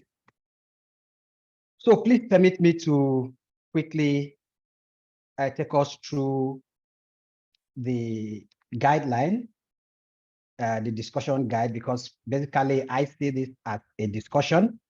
So it's if we have the time, I would prefer it being a very interactive session. So the discussion will be focused on one, understanding what emerging technologies are, and also familiarizing ourselves with various technologies in the emerging technology space, identifying challenges these technologies are having or would have or is currently having on the audit function. And then we would also, if we have sufficient time, discuss strategies, which of course I think that is the main meat of the matter, discussing strategies for addressing these challenges. Because if we can't come up with how to address those challenges, then I think this presentation would be of no use to us.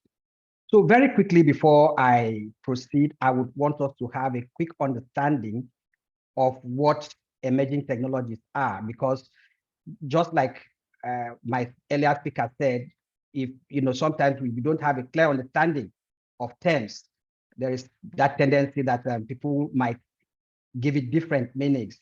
And there's a common saying that different meaning for different folks. So for the purpose of this engagement, we'll be looking at emerging technologies as a new and rapidly evolving technology with potential that could disrupt existing industry practices. One, it creates new markets. It could change the skills. It has various characteristics, one of which is new, that is, it's novel. It has potential for growth and has significant impact on society. It affects existing functions in the workplace, professions, even in the academia. Most often you discover that these technologies result in change in curriculum. It results in change in function. It creates new functions in the offices. It even results in new businesses. So if we have with this understanding in mind, we would be able to channel our conversation and know what actually constitutes emerging technologies for the purpose of this discussion. Also, in the course of me listening to the various speakers, and something I picked was that there is this misinterpretation of who auditors really are. Before now, people see auditors as people that are from the financial or accounting background. And that has created lots of misconception in the workplace. And taking from my first speaker, you will see that this is one of the reasons we have the disconnect, because the IT professionals and other professionals believe that auditors are accountants. And sometimes in many organizations, the auditors don't see other professionals that they are capable of carrying out the audit function. So this creates tension between the audit function as we see it or as it's been perceived, and what audit function is and who are the auditors. So for the purpose of this engagement, we would want to define an auditor or auditors as professionals. That's one keyword there we need to take note of. They have a methodology, systemic ways of carrying out their jobs. So as professionals, that means they have a standard and they are being guided by some ethical codes of conduct, such as we have various bodies. Like now we have the IIA, we have various bodies, engineering bodies, we have various bodies. So the audit has a standard and auditors are professional. They have a standard way of carrying out their job, which involves examination, examining, reviewing, and assessing various aspects of an organization's operation. Why I take time to mention this is because sometimes for those of us that are in ISACA, we have various examinations that we are expected, certification that we're expected to have. And sometimes, most often, you discover that people that are not non-accountant often have challenges in some of the exams because they see auditors function as something that has to do with, checking, carrying out the job itself. But from our definition, we can see that auditors function involves examining, reviewing, and assessing. Auditors don't really get involved in actual performance of some of these jobs, just like the issue of the tabletop question that came up. Yes, auditors can be involved in that by sitting and reviewing just for the purpose of understanding the process. So auditor's job is actually aimed at enhancing the overall governance of the organization. And as we have it today, emerging technologies have brought about significant changes in the ways auditors conduct their activities. This has affected the ways auditors conduct their activities because, as I said, auditors are not just accountants, they are professionals. So they are not just financial people. We have people coming from engineering background that can function as auditors in organizations. We have people in the IT security space that can function as auditors in the organization. We have people coming from various backgrounds, including the medical, so they can function as auditors in the organization. So now looking at emerging technologies, there are various technologies out there that constitute what we call emerging technologies. We have the virtual reality and augmented reality. We have the artificial intelligence, of course, which many of us have been talking so much about, and machine learning. We have the blockchain technology, data analytics, visualizations, and predictive analytics. We've been talking much about digital trust, then cybersecurity, Internet of Things. All of these actually constitutes what we may term emerging technologies for the purpose of this conversation. There are quite a number of them. And I believe that if time permits, maybe because of time, I might not want to dwell so much on that. So we will just take one or two of these emerging technologies and possibly see how far we could do justice to that, tying them to the role of the auditor and what is expected of the auditor in the nearest future, in the now and in the nearest future. So I would look at emerging technologies and the burden of the audits. First is the artificial intelligence and machine learning. So if we are looking at artificial intelligence in a very, very simplistic way, it's just using computers to do tasks that are usually done by humans. Just using computers to do tasks that are being done by humans. Now, before now, there were tasks that humans used to do. And we are now having computers coming to perform this task. The big question is, when humans were performing this task, it was easy for the audit professional to understand because there were human emotions involved. It was easy for the audit professional to engage the humans who were doing this task, ask them questions, review what they were doing, examine the processes, and possibly come up with reports on the findings. But now, these tasks are being done by machines. So the big question is, how would an auditor come in to perform what he was doing before, the audit activities, which involve reviewing? How do you review? How do you understand, speak the machine language to review what the machine is doing so as to provide the basic assurance to the business? That poses a major question, a major challenge to the auditor of today. Then we also have the data analytics and visualization.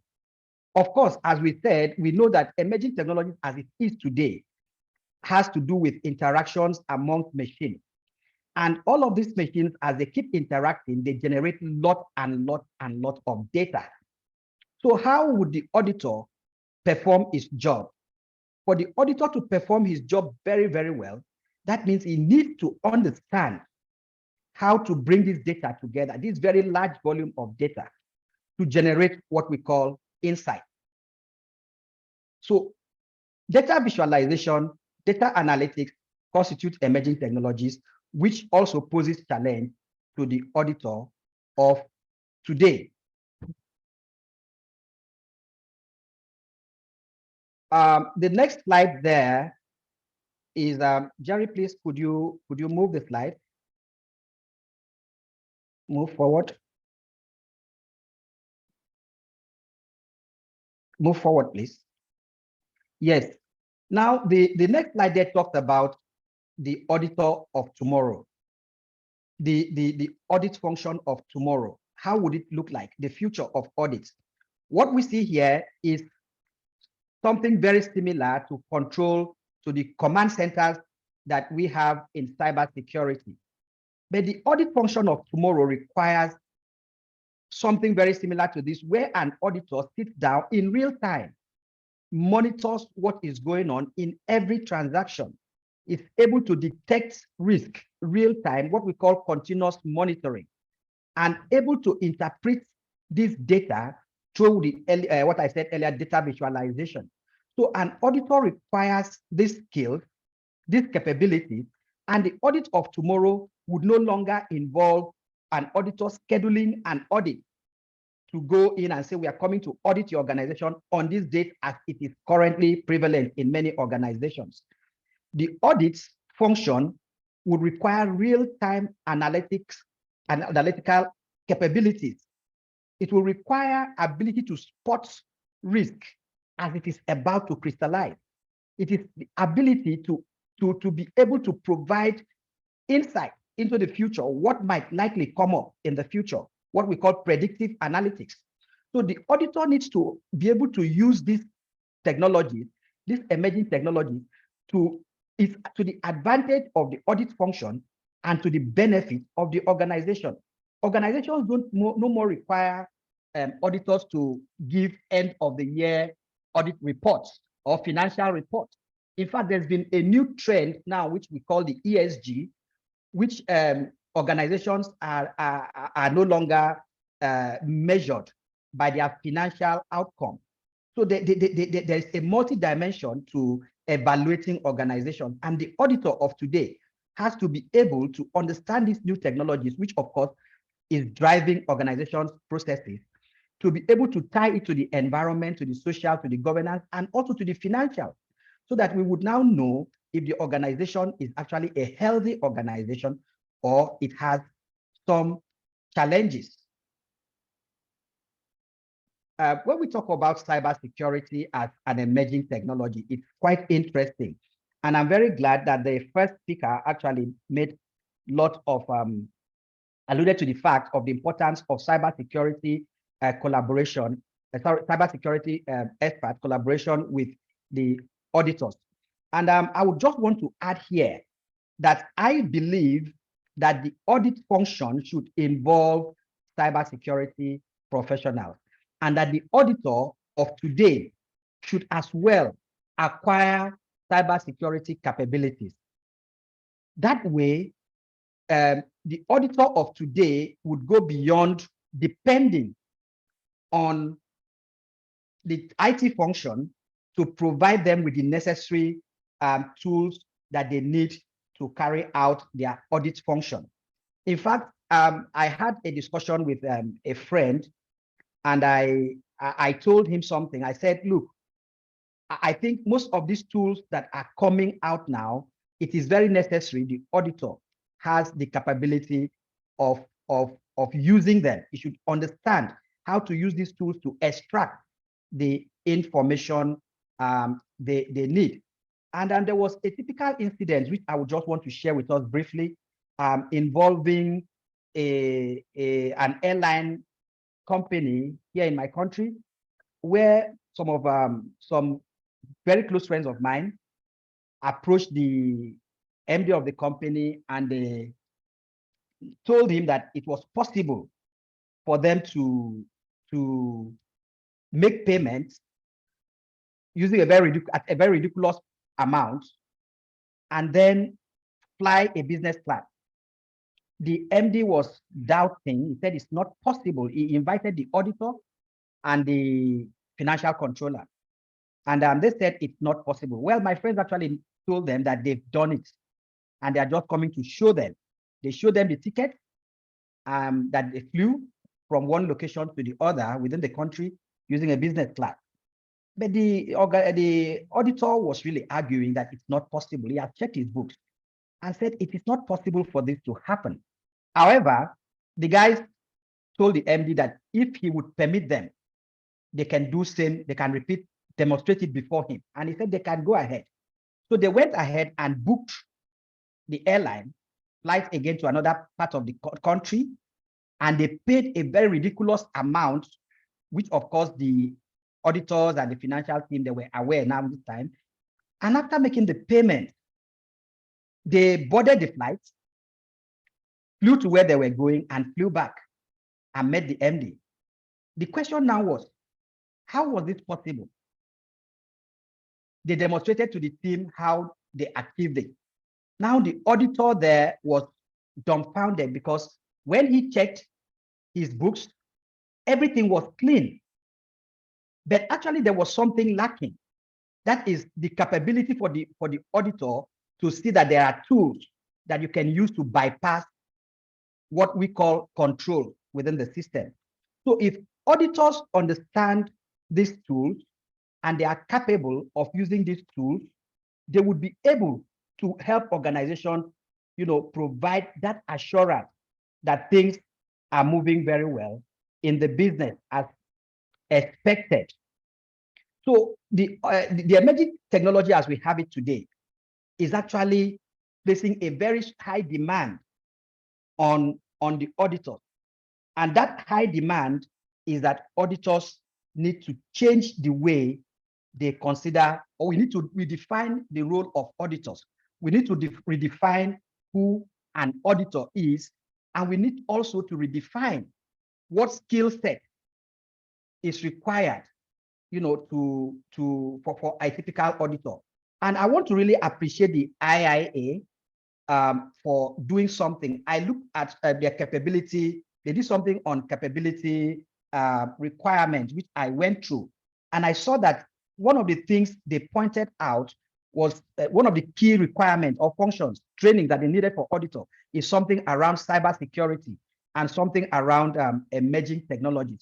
So that means that auditors need to have knowledge of emerging technologies as they are coming up, and they need to understand how these emerging technologies are being used, the risk in the emerging technologies, and what challenges these emerging technologies poses to the business. Please, can we move to the next slide? So what are the challenges to the audit function as we have it today? One, business expectations have changed. I said that earlier. Businesses are no longer being measured by financial outcome or the books only. there are other factors, which I call the multidimensional factors, like the ESG, which is being used today to also measure organizational performance. So an auditor, one of the challenges is that the emerging technologies have made it more difficult. And business expectations too. It's no longer just financials only. So auditor is not just an accountant, neither is it just a financial person. It is an all-encompassing profession as we have it today. Another challenge that the auditor faces as at today is lack of expertise, which of course this cuts across many organizations. When you engage an auditor, he will tell you, the challenge I have is that these technologies are coming up and we are not being trained on these technologies.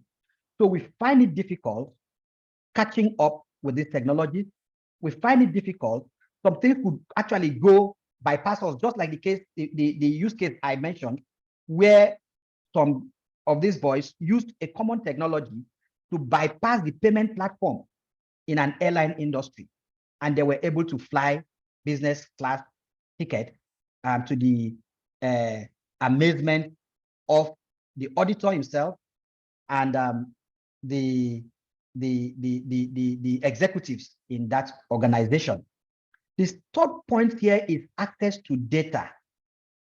I said that the emerging technologies actually generate lot of data. So this data becomes so much, so the auditor finds it very difficult to piece this data together to generate the necessary insight.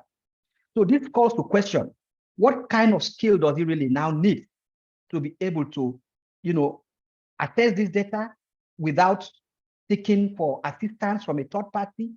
Then after accessing this data, using this data to generate the necessary information they want. Just like I brought up the dashboard, the command center, being able to understand what the data are saying at any particular point in time. Then the other one is the issue of, regulatory issues like the data privacy and security. Now, there is this enigma, there is this confusion. How do we know when these emerging technologies are across the borders of regulatory requirements? So if auditors don't understand these emerging technologies, because they are coming up so fast, and the audit function as we have it today is playing a catch-up. So how do they really know when these emerging technologies, I mentioned the IoT, technologies collaborating with one another, when they have gone past the borders of regulatory requirements or compliance requirements such as data privacy and security, including ethical considerations. So an auditor of today and tomorrow needs to understand, get into the mind of these systems, understand how they function, and know when they have crossed ethical borders. Because you can't audit what you don't know. The IT environment also is very complex, extremely complex. We have technologies coming up, just like the one I have quite a number of use cases of challenges that the auditors face because they were actually not well, knowledgeable, using that word, pardon me, on the technologies that were being deployed in the organization. Some events happen.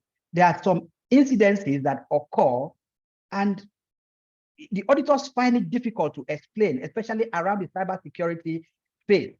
And if the auditors are not involved, if the auditors are not well equipped, knowledgeable sufficiently to play the part or understand these technologies, it will be very difficult because the IT environment is becoming extremely complex. Systems talking to systems. Talk about the cloud now coming in. It's another complexity it has, brought into the audit function. So how do you as an auditor understand the components of the cloud? How do you as an auditor understand the intricacies of communications in the cloud? And looking at these emerging technologies too, they are changing very, very fast, therefore posing another level of challenge to the auditor. So while you are trying to understand one technology, another one comes up, another one comes up. So I think it would be great we discuss around how do we ensure that we keep pace with this innovation. Also, we have lack of standards and the rest. So I would just want to put it here that as organizations keep on relying on technology, the audit function has to keep reinventing itself to ensure that it transforms itself from the financial mindset or accounting mindset that we had to a more embracing mindset, open to receive other types of skills, especially the modern technological skills of today. So can we please move to the next slide? So in conclusion here, I believe I have not exhausted my time. In conclusion, we need to be more aware. So auditors need to be aware of this technology at all times. We need to be engaged. We need to attend workshops. We need to also interact with the other players in the industry, like the IT professionals. We need to interact so much with them to ensure that we understand what is coming on board, new technologies that are coming on board. We need to make this conversation ongoing in our different professional programs, just like we are having now. Conversation needs to be on these emerging technologies. We need to get involved and understand the intricacies of the emerging technology. That also gives room to being proactive. So being proactive here involves changing our skill set, ensuring that at all times we acquire new skills. If there are new skill gaps, we close those skill gaps. IIA has a skill upskilling program, which I said I went through, and I was really excited about, because that skill upskilling program that they had, capability metrics that they built, is something that could really help an auditor to close these skill gaps, especially in the area of emerging technology. For the organization, which of course many organizations are guilty, upskilling and development of the auditor should be a priority. Necessary skills to manage the audit, especially on the area of emerging technologies. Organizations should make it a priority to ensure that the auditors at all times are skilled enough on these new technologies. Take, for instance, the issue that I said concerning the airline. If the auditors had known that there was a way vulnerabilities could be taken advantage of on their payment platform, they would have, during their examination or review of the work that was done for them by the consultants who built that payment platform, they would have been able to test that platform and discover early enough that it is possible to bypass the payment points and get clearance to fly. But because that skill was not there, it took an ethical hacker who was ethical enough to come to them and tell them that this is possible. And we may not have the visibility of how many of these kind of things have gone through payment platforms that people have taken advantage of. And the auditors are not skilled enough to be able to query those platforms ab initio to identify vulnerabilities on those platforms that could be taken advantage of by bad players in the industry. So if they are skilled enough and there is real collaboration between the audit function and possibly, just like we said in the earlier presentation, with the cybersecurity function, and the auditors themselves have these skills, I think they would be able to add so much value to the organization. And one of the key deliverables of the audit function, which is assurance, I think that would be something that is guaranteed. So at this point, I want to say a very big thank you for the opportunity given to me to talk briefly on this topic. And I would wish to entertain questions before we move to the next point. So thank you very much. Thank you, Mr.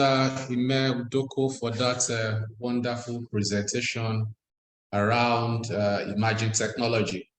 We all know that we have moved past the level of auditing technology to using technology, as auditors. You now talk about metaverse, talk about virtual auditing and all that. So we're at that level. But because of our time, we won't be able to take much of our questions. Participants, I know I've dropped some questions in the chat box. So if Mr. Ime Udoko has time, he may check through them later and answer by typing. But I will just take one question for him to answer before we move to the next segment because of our time. The question is, what are some cyber risks associated with emerging technologies used by auditors? So what are the cyber risks associated with emerging technologies used by auditors? Yeah, thank you very much. When we are saying emerging technologies used by auditors, and I said, if you could recall, that could be an open-ended definition or understanding of what emerging technologies is. But for the purpose of throwing or giving an answer to this question, I want to pick one of the emerging technologies that I presented as an emerging technology, and that is data analytics. Now, we understand that one thing with data is that it could be very, very helpful, and at the same time, it could be very, very dangerous. Now, a situation where the data source that the auditor is depending on is faulty, then there is high tendency that the audit reports would be faulty and misleading. So one of the key things an auditor needs to watch out for is this risk of possible having dirty data or unreliable data. So integrity risk comes in here.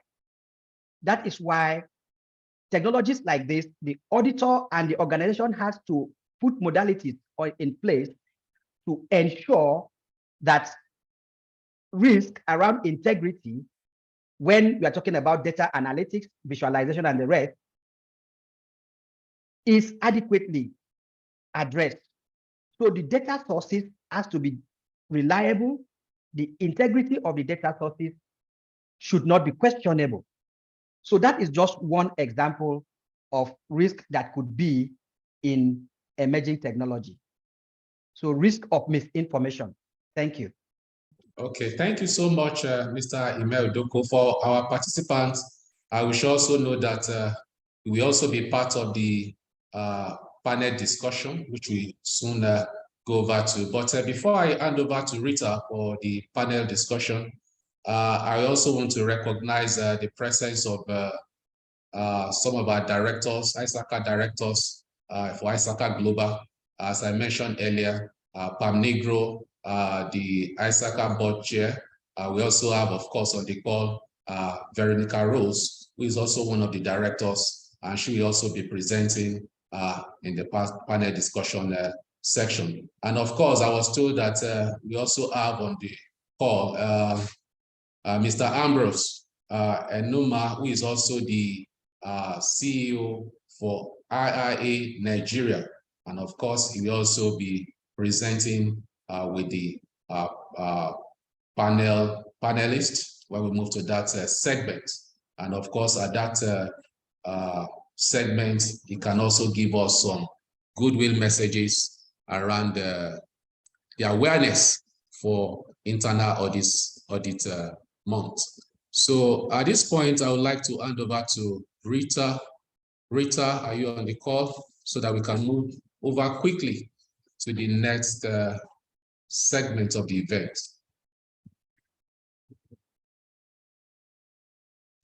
Rita, are you close by so that we can quickly move over to the panel discussion?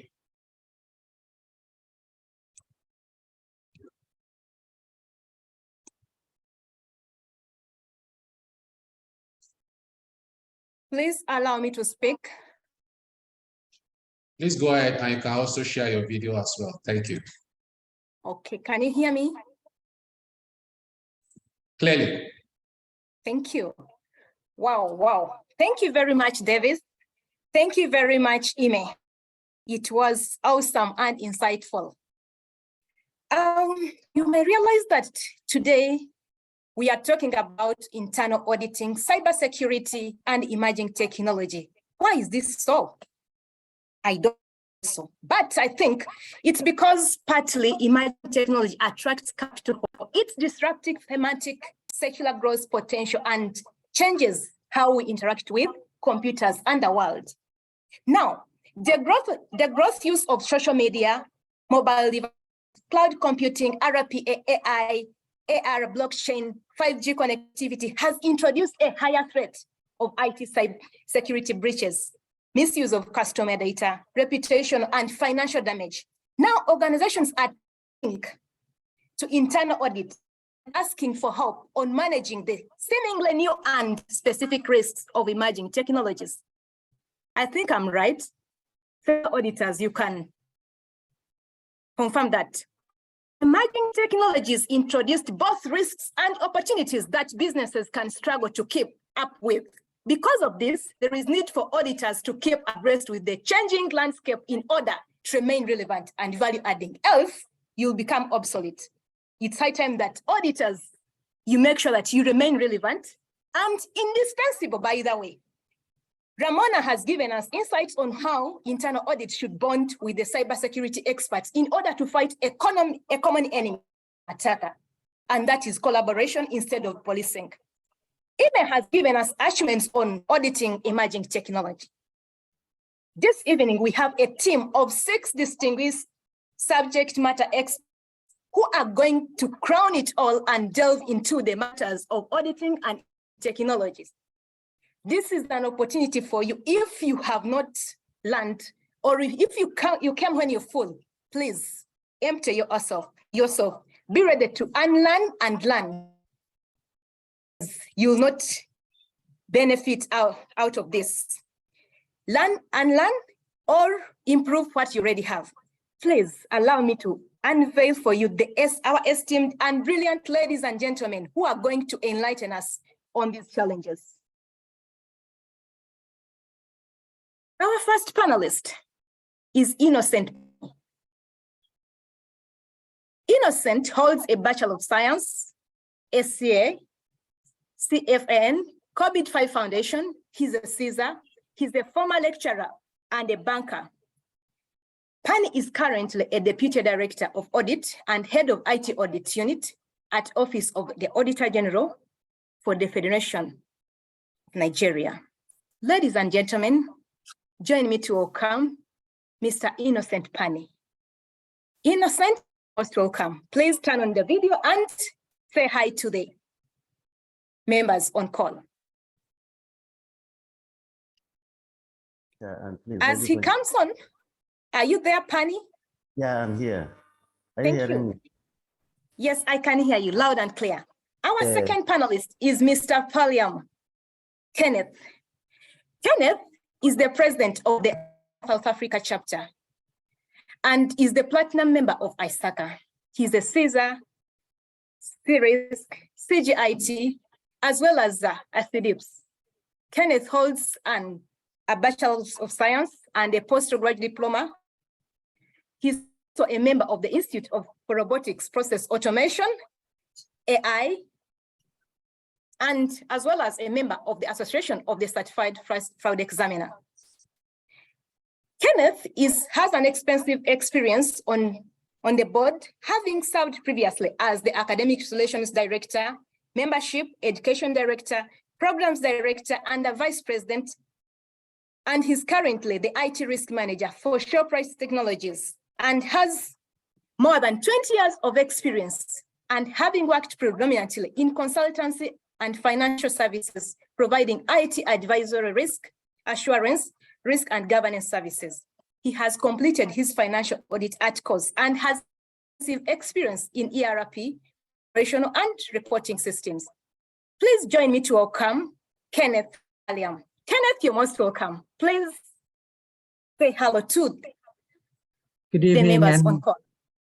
Good evening, and it's an honor to be here, and I'm glad to see so many people online on a Friday, willing to learn and get a deeper understanding of the topic that's today. And congratulations to the team in Abuja for organizing this extremely informative event. Thank you. Thank you. Thank you, Kenneth. Our third panelist is none other than our own Miss Veronica Rose. Rose is a director at ISACA International Board of Directors since 2021 to date. She's a board member, One Intech Foundation, IT audit manager at KPMG, author, a founder of Encrypt Africa International, keynote speaker, data privacy solutions engineer.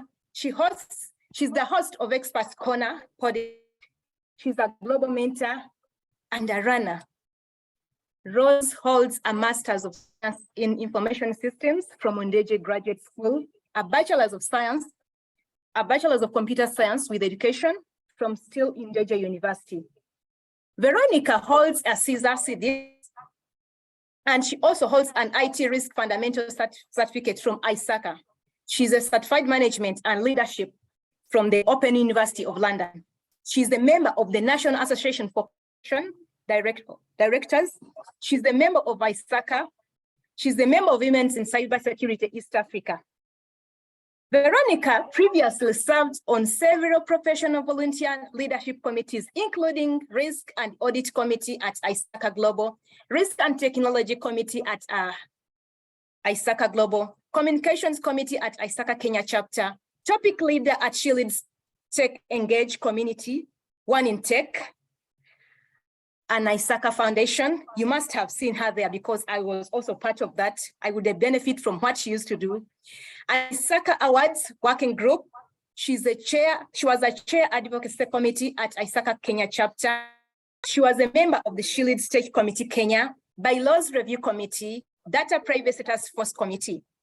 In her work experience, Veronica has both global and regional corporate governance experience, coupled with 6 years experience in IT audit, privacy, IT risk, and GRC. Understanding IT controls, multi-channel work environments, banking, financial sector, insurance sector, oil, gas, microfinance, NGOs, fintechs, and professional services industry. She's currently the audit manager at KPMG East Africa. And she previously worked as a group information systems auditor at Metropole Corporation Limited. Ladies and gentlemen, let me take this to introduce to you and welcome Veronica Rose. Veronica, you're most welcome. Say hi to us, please. Thank you so much, Rita. Actually, I'm smiling. I wish you should be the one introducing me every day. Thank you so much. And I'd like to thank all the attendees for putting this time aside to join us for this call. Thank you all to your team who has put this together. It makes me affirm that collaboration is the new competition. Thank you. Thank you, Rose. Our first panelist is Mrs. Ramona Ratu, already introduced. So we can still, I'm not going to introduce her again, but we can let her say hello to all of you once again. Ramona, you're most welcome once again. Thank you, thank you. Okay, our next panelist is Mr. Ambrose Enuma.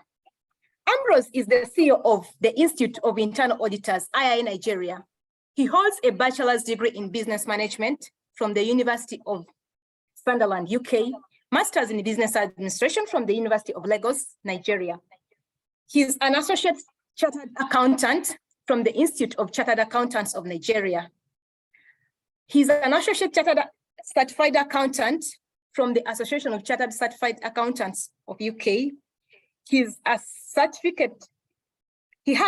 a certificate in international financial reporting from the Association of Chartered Certified Accountants. He also has a PMP from the Project Management Institute of the United States. Ambrose has navigated several career paths. He started his career in audit, wow, and assurance with Deloitte, Nigeria, and later moved to banking. After about a decade in banking, he delved into entrepreneurship, starting out in consulting and thereafter farming and publishing. Ambrose has authored 2 books, Positive Legacy and Before the Divorce. They are currently sold in over 30 countries. I need to have one, by the way. Ambrose is passionate about preaching gospel.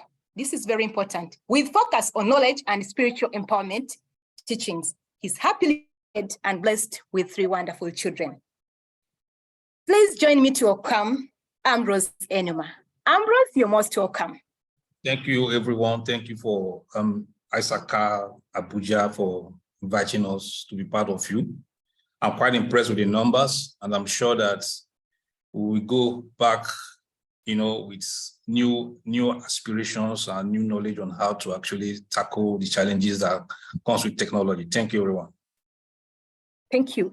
Our 6th panelist is Mr. Ime Udoko. He was already introduced, so I'm not going to read his bio, but please allow me to welcome him onto the panel. Mr. Ime, you're most welcome. Thank you very much for having me once again on the session. Thank you. Thank you very much. So we are going into our our questions. And our first question goes to Innocent Pani.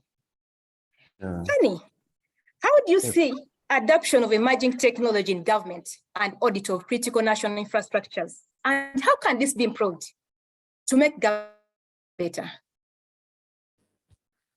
Yeah, okay, so once more, good evening, everybody attending this. Evening is in Nigeria, please. So let me say just hello.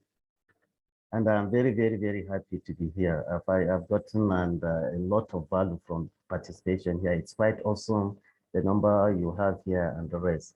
Thank you for having me around here. And let me borrow from your Boston experience. You've already said, where do we see ourselves in the next 20 years? From the Nigerian experience, we have a regulatory agency that is already preparing the public sector to go really, really into involving the digital experience within the government business process. So there's no saying the fact that there is no running away from, the government cannot run away from being digitalized in the very near future. As for the audit, Mr. Ime Udoko has pointed out a lot of challenges facing the auditor. So I'll just go a little bit and say some of the things maybe he didn't point out or he did not really elaborate. And of course, whether we cannot run away from the fact that the main issue we are having is having to upskill our tendencies digitally. And I'm not limiting this to just the auditors, because if you are an auditor within an entity, you audit well, you're an IS auditor, so to say. You did your audit well, and your management do not even understand, the digital experience, the digitalization involved in your distance. It won't make any sense to them. So the governance structure now has to be really, really up and doing too. You need to have a governing board and and management that are well skilled, so that either to a good extent understand whatever technology it is they're employing in their business processes to achieve their goals and objectives. Before it comes down now to the audit function itself. In the audit function itself, we have said upskilling. And Ramona have mentioned a lot of collaboration, but I'll mention collaboration in certain instances.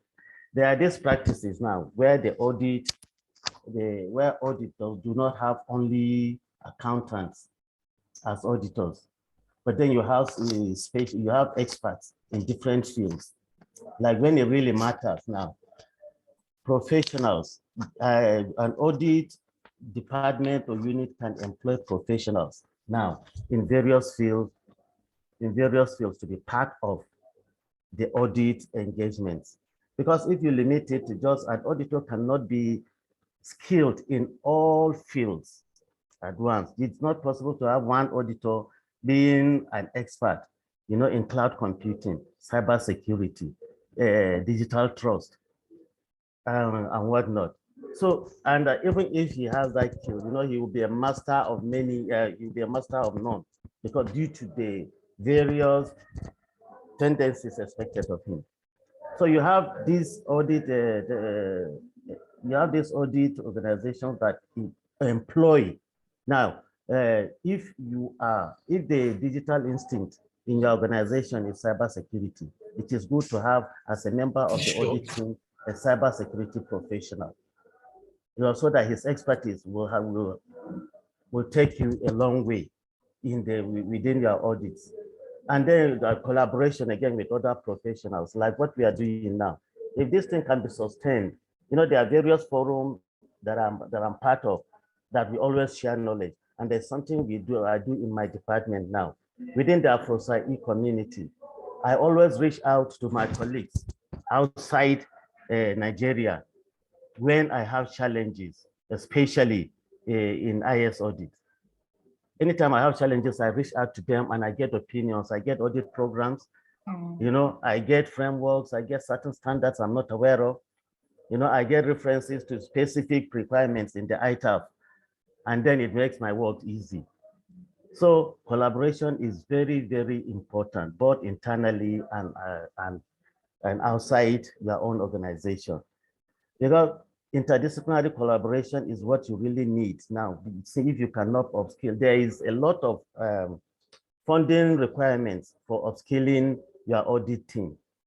Now, if you can collaborate outside and get opinions and get support from colleagues like we are here now, if this is like an association and it is you have a lot of experts here. If this is an association and most of the experts here are available, wherever it is, can always be contacted and an opinion is got, and your audit is much improved than saying that you need to get the skill in-house always and you are doing the audit like that. So in a nutshell, I'm trying to say, whatever organization it is, internally, my own audit function is sort of external. But I don't think it will be any different for internal auditors to have professionals within the team that will help them in whatever field of IS audit that is in need for their entities. Thank you. Thank you very much. I think you've explained it well. I don't need even to add on. Thank you very much, Innocent. Our next question to Kenneth Paliam. Kenneth, what are the main challenges and risks associated with incorporating emerging technologies into the auditing process, and how they be mitigated?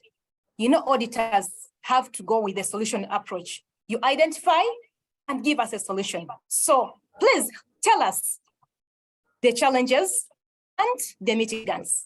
Over to you, Kenneth. Okay. No, thanks, Rita. So yeah, it's quite a loaded question in terms of there's so many things that one would need to consider. And I'm actually glad I was making some notes when Imi and Innocent were talking, because they also highlighted a couple of key things when it comes to challenges and risks. And so whilst it may sound like I'm reiterating some of the things they said, I'll try to add a little bit of a different flavor to it. So firstly, in terms of knowledge and skills gap, we've heard that, auditors may not necessarily have the necessary skills in terms of dealing with emerging technologies. So again, one of the things is that as an auditor, you don't need to have all of the skills and expertise to do something. You can make use of an expert there's a standard called ISA 610, where you evaluate the skills and competency of an expert in that technology or field, and then you rely on them. There's sort of like you have to evaluate, their independence and, level of skills and all of those things to be able to rely on the work that they do. So the mitigation in terms of that risk would be either to make use of a subject matter expert, or to try and upskill your staff. But again, to Innocent's point is, with so many different technologies coming up, at such a rapid pace, you're never going to kind of keep up in that sense. But that's one of the things that, or one of the risks or challenges that we have. So, coupled with that, you also have, to manage the resistance to change if you're introducing new technologies into a process. So technical complexity and reliability requires an understanding of the underlying technology. So the next one that I want to just talk about is cost considerations. Because when you employ or implement any emerging technology within the business operations or within internal audits to kind of make your job a bit easier, the organization needs to do a cost benefit analysis to evaluate the potential return on that investment.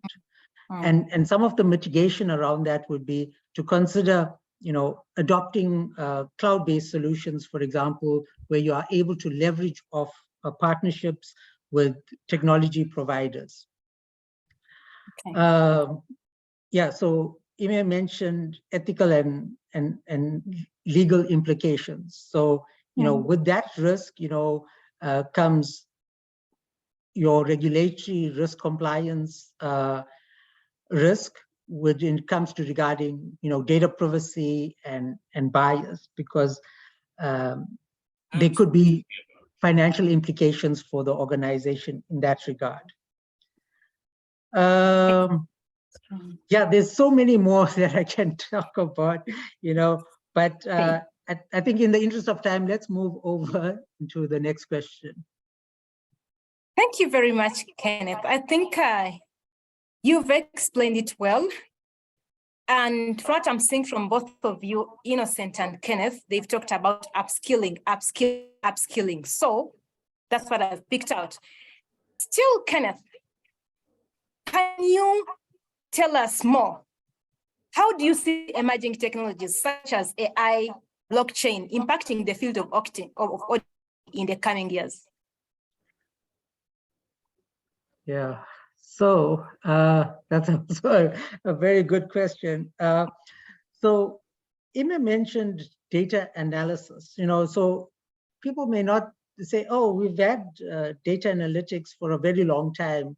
How can it still be emerging technologies? You kind of start thinking about your more, for want of a better word, sexier type of applications like artificial intelligence, blockchain, and things like that, because using artificial intelligence in your data analytics processes will enable auditors to handle very large volumes of data.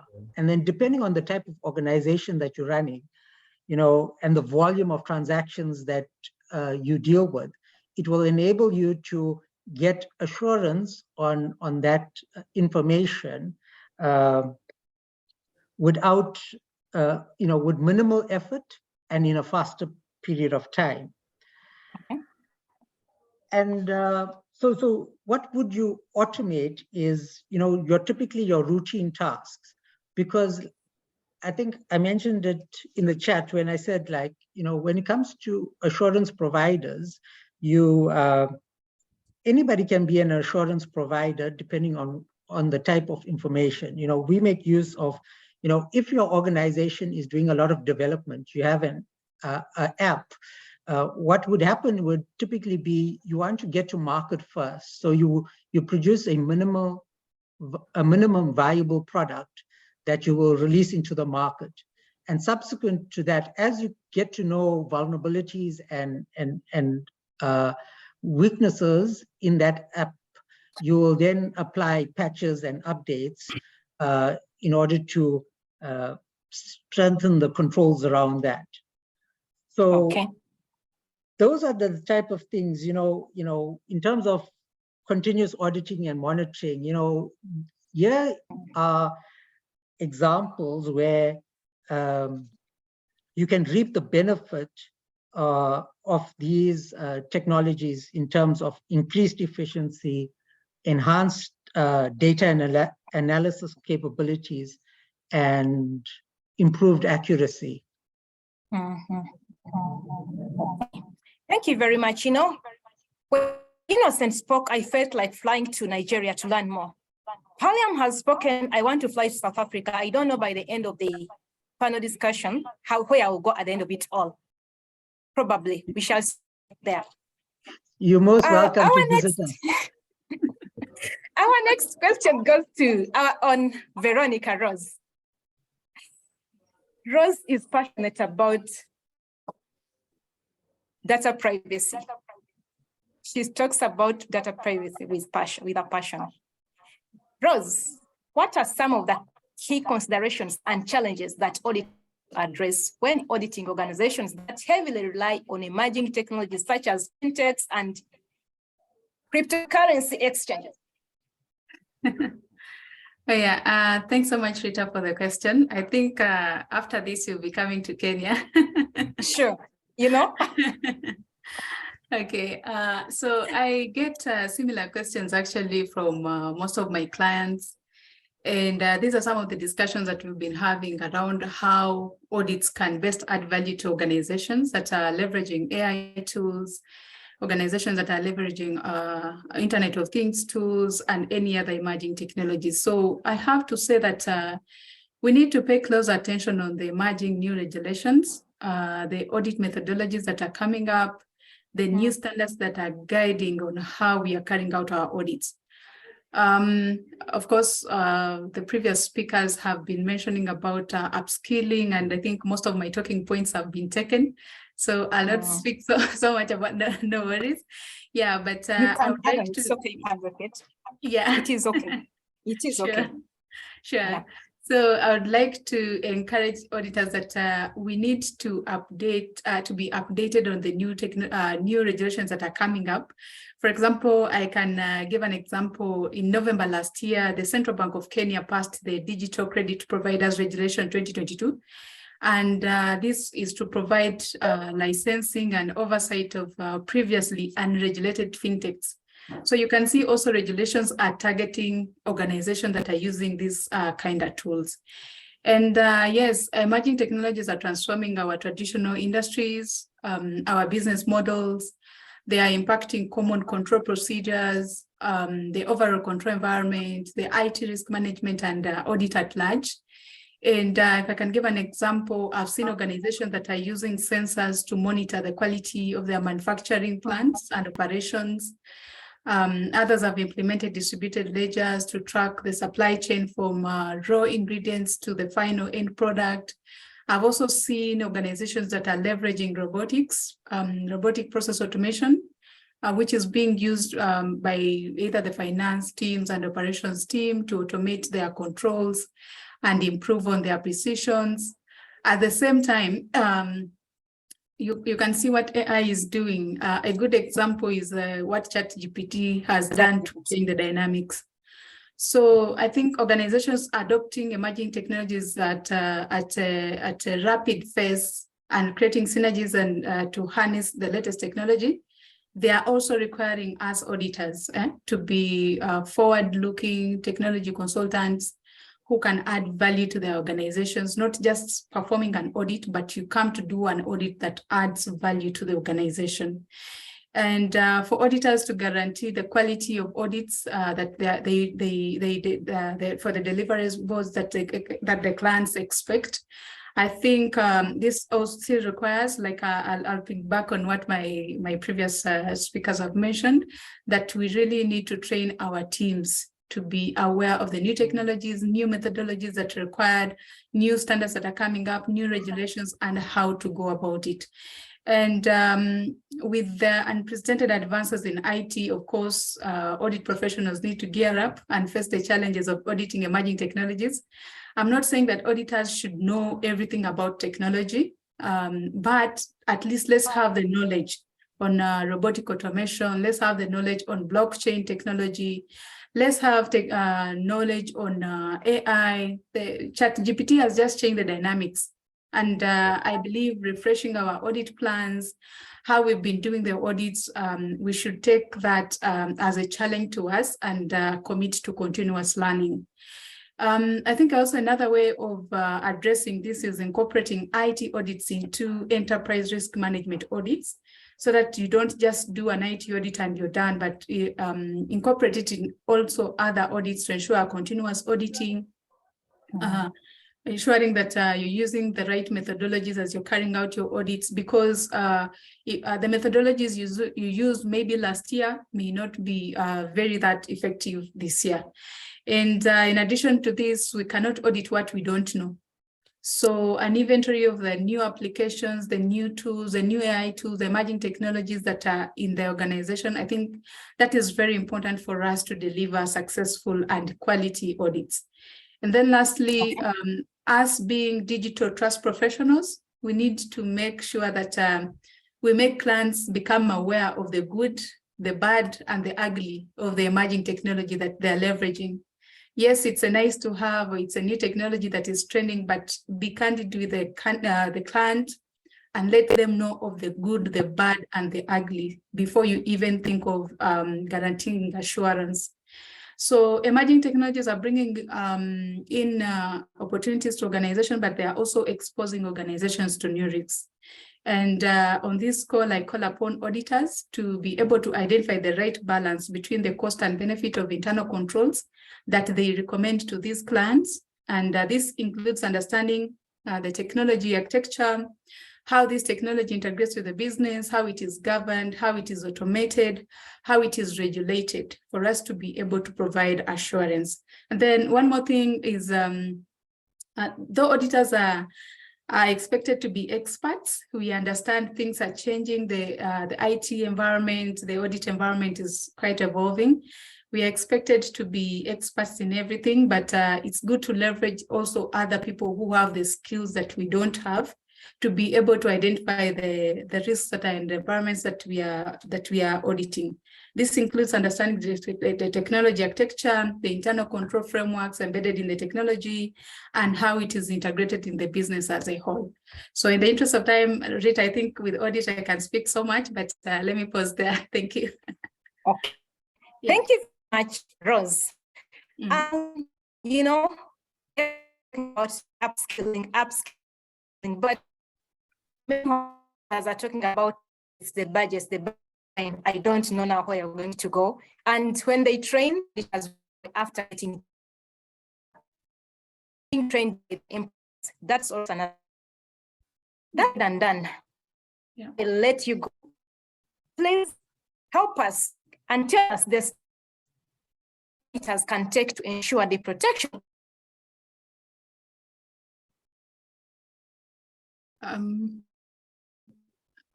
Thank you, Rita. I think to answer that question is that not only auditors, I understand that protecting sensitive information, it's a chain of responsibilities ranging from the audit client, the audit engagement team, the stakeholder, the regulators, the third-party providers. So to take us back on the who is responsible here, yes, auditors are responsible. Let's also remember that introducing new technology introduces new risks, particularly around cybersecurity and data privacy. Somebody speaking? Go ahead. Yeah, go ahead, Veronica. Yeah, it's an instruction from me. Okay, thank you so much. So like I mentioned, new technologies bring in new risks, particularly around data privacy. And it's critical for organizations to balance innovation and privacy. We are digital trust professionals. We know about this deep sea domains. It usually emphasizes implementing privacy by design. So us as auditors, we need this knowledge to ensure that we advise our clients that, yes, you want this application to be running, but have you considered embedding privacy by design principles in your development process? From an external audit perspective, to ensure protection of sensitive information as we are carrying out our audits, I think auditors need to carry out a risk assessment on even the audit client first before you engage that client, because it helps you maintain your reputation. You may not take up that client for some reason. And also within the organizations, I believe you have departments like the quality assurance departments, you have the digital trust officers, the data protection officers. Auditors leverage these functions within the organization to guide you on which information you're interacting with, to help you understand which information is sensitive and what are the guidelines or the principles for handling that information. So auditors in general need to understand, need to have an understanding of what auditing, of what they're auditing first of all. In terms of the IP, it is important to also understand who owns what. For example, we've seen scenarios where you go to audit a client and probably prior to the development of an IT application, issues related to ownership of source code were not defined, were not determined, were not clearly stated. And then the project goes on, and at the end of the day, the client or the vendor wants to pull out, and now ownership of that source code becomes a challenge. So auditors need to be aware of how do we go about this? How do we recommend something that will be favorable to both parties? Is there an escrow agreement that was signed between the parties? Who owns this source code? Where is it stored? You know, all those contractual obligations should be well defined. And also still training is very important, especially to our key stakeholders, because instead of being called police, it is better we go and let them know that this is who we are. We are not the police as your perception. So the other thing auditors needs to be aware of the, let me call it a tsunami of data protection laws that is coming. It's already here and it is still coming. So let us be aware of the applicable laws. Yes, it is sensitive information. Are you auditing maybe a hospital? Do you know about the HIPAA? Do you know about the data protection laws within your country? Do you know about the GDPR? Do you know about the Information Misuse Act? Let's be aware of these. They're basics, but they can put us into trouble if we are not careful. So auditors, I encourage you during the contracting, let's ensure we honor the contracts we sign with our clients. Looking at the non-disclosure clauses, are they in our contracts? Confidentiality agreements, are they there? How does the client expect us to handle their information, and what is the best practice or the fresh practice? And I also believe that most organizations have access control policies within the organization, where the information that they share with the auditors, they have controls surrounding access, who has access to this information. Of course, if you're an internal auditor, most of the time with the audit charters, they'll say you have unrestricted access to information.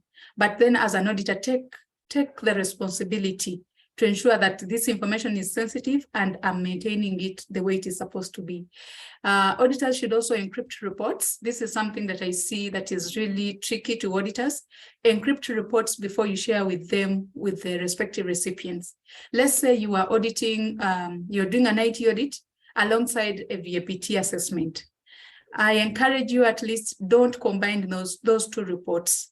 Separate them, share them separately, or else if it is unavoidable, let's say if it is a directive audit that you're doing and this report is going to the regulator, let's say, and they can't be two separate reports, at least mask the information, the sensitive information in those reports. Mask it before you share it out, because you don't know where this report is going to land. So please encrypt your reports, encrypt the data before sending it out. Use secured transfer files when you're receiving data from clients and also receiving that data. and verbally. We are human beings. We like sharing. Maybe we are on the same team and we are trying to share information about the client we are working on. Please, please, please, please maintain confidentiality of the information. Check your surrounding if you're making a phone call about a certain client. Ensure that everybody, where you are, it is secure to share that information. If not, it can wait. You meet in confidence and share the information that you wanted to share. And lastly, let's educate our clients. Let's also advise them to ensure that they keep their information in confidence, because you will be doing your part, but maybe the other party is not doing their part. So like I said, it is a chain of responsibilities. Let us all be responsible. Thank you so much, Rita.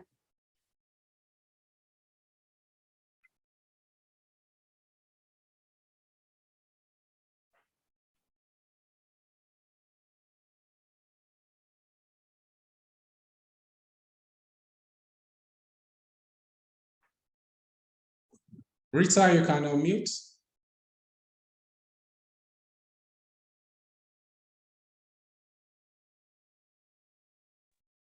Hello? Hello? Can you hear me now? Go ahead, please. Okay, thank you.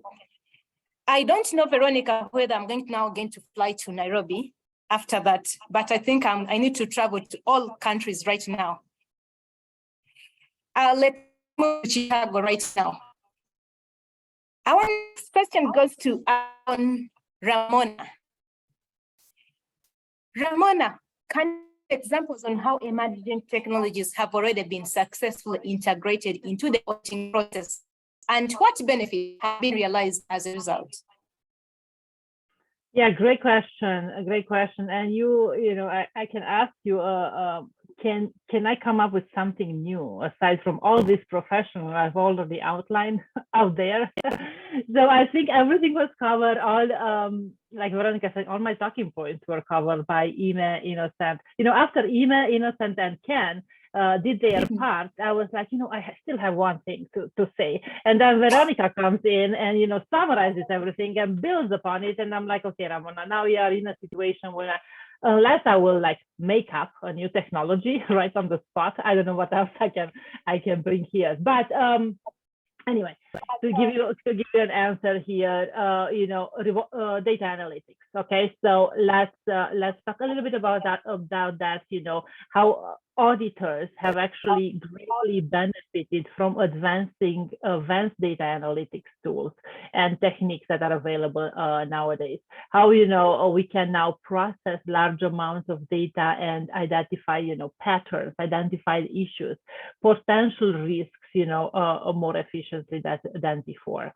And I think, if I'm not wrong, Ime mentioned got a point to say that accuracy of data is extremely important, right? So when you do all these data analytics and now you have all these tools, accuracy of data and integrity of data, it is of significant importance. So techniques such as like predictive modeling, regression analysis, anomaly detection algorithms can help to easily identify areas of concerns and focus auditors' efforts on everyone in the companies into that direction. It also supports with the effectiveness of audits by the fact that it reduces errors in samplings, for example. That's one, data analytics. RPA, Veronica mentioned that, the robotic process automation. So that the intent is to reduce and remove some of the manual tasks, some of the manual work, and enables automations of repetitive and rule-based tasks. So now, auditors can leverage RPA to automate data extraction, to reconciliation, again, other repetitive tasks.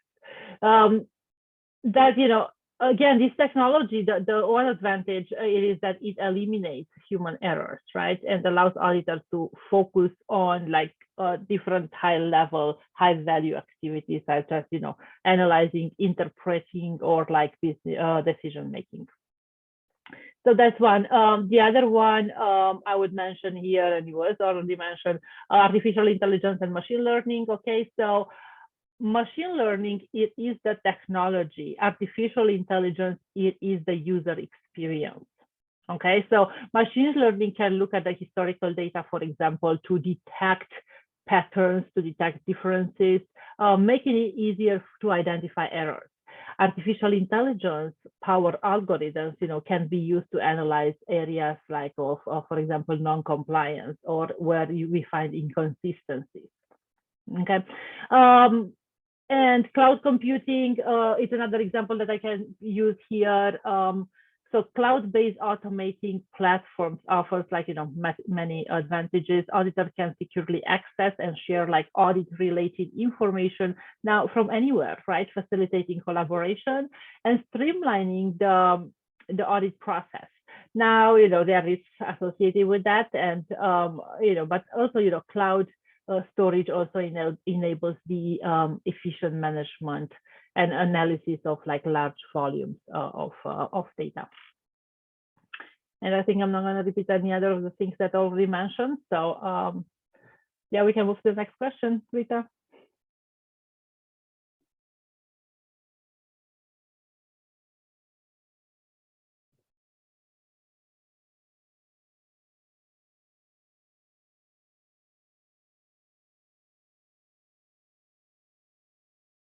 Rita, are you still there? Can you hear me? Yeah, go ahead. Can you hear me now?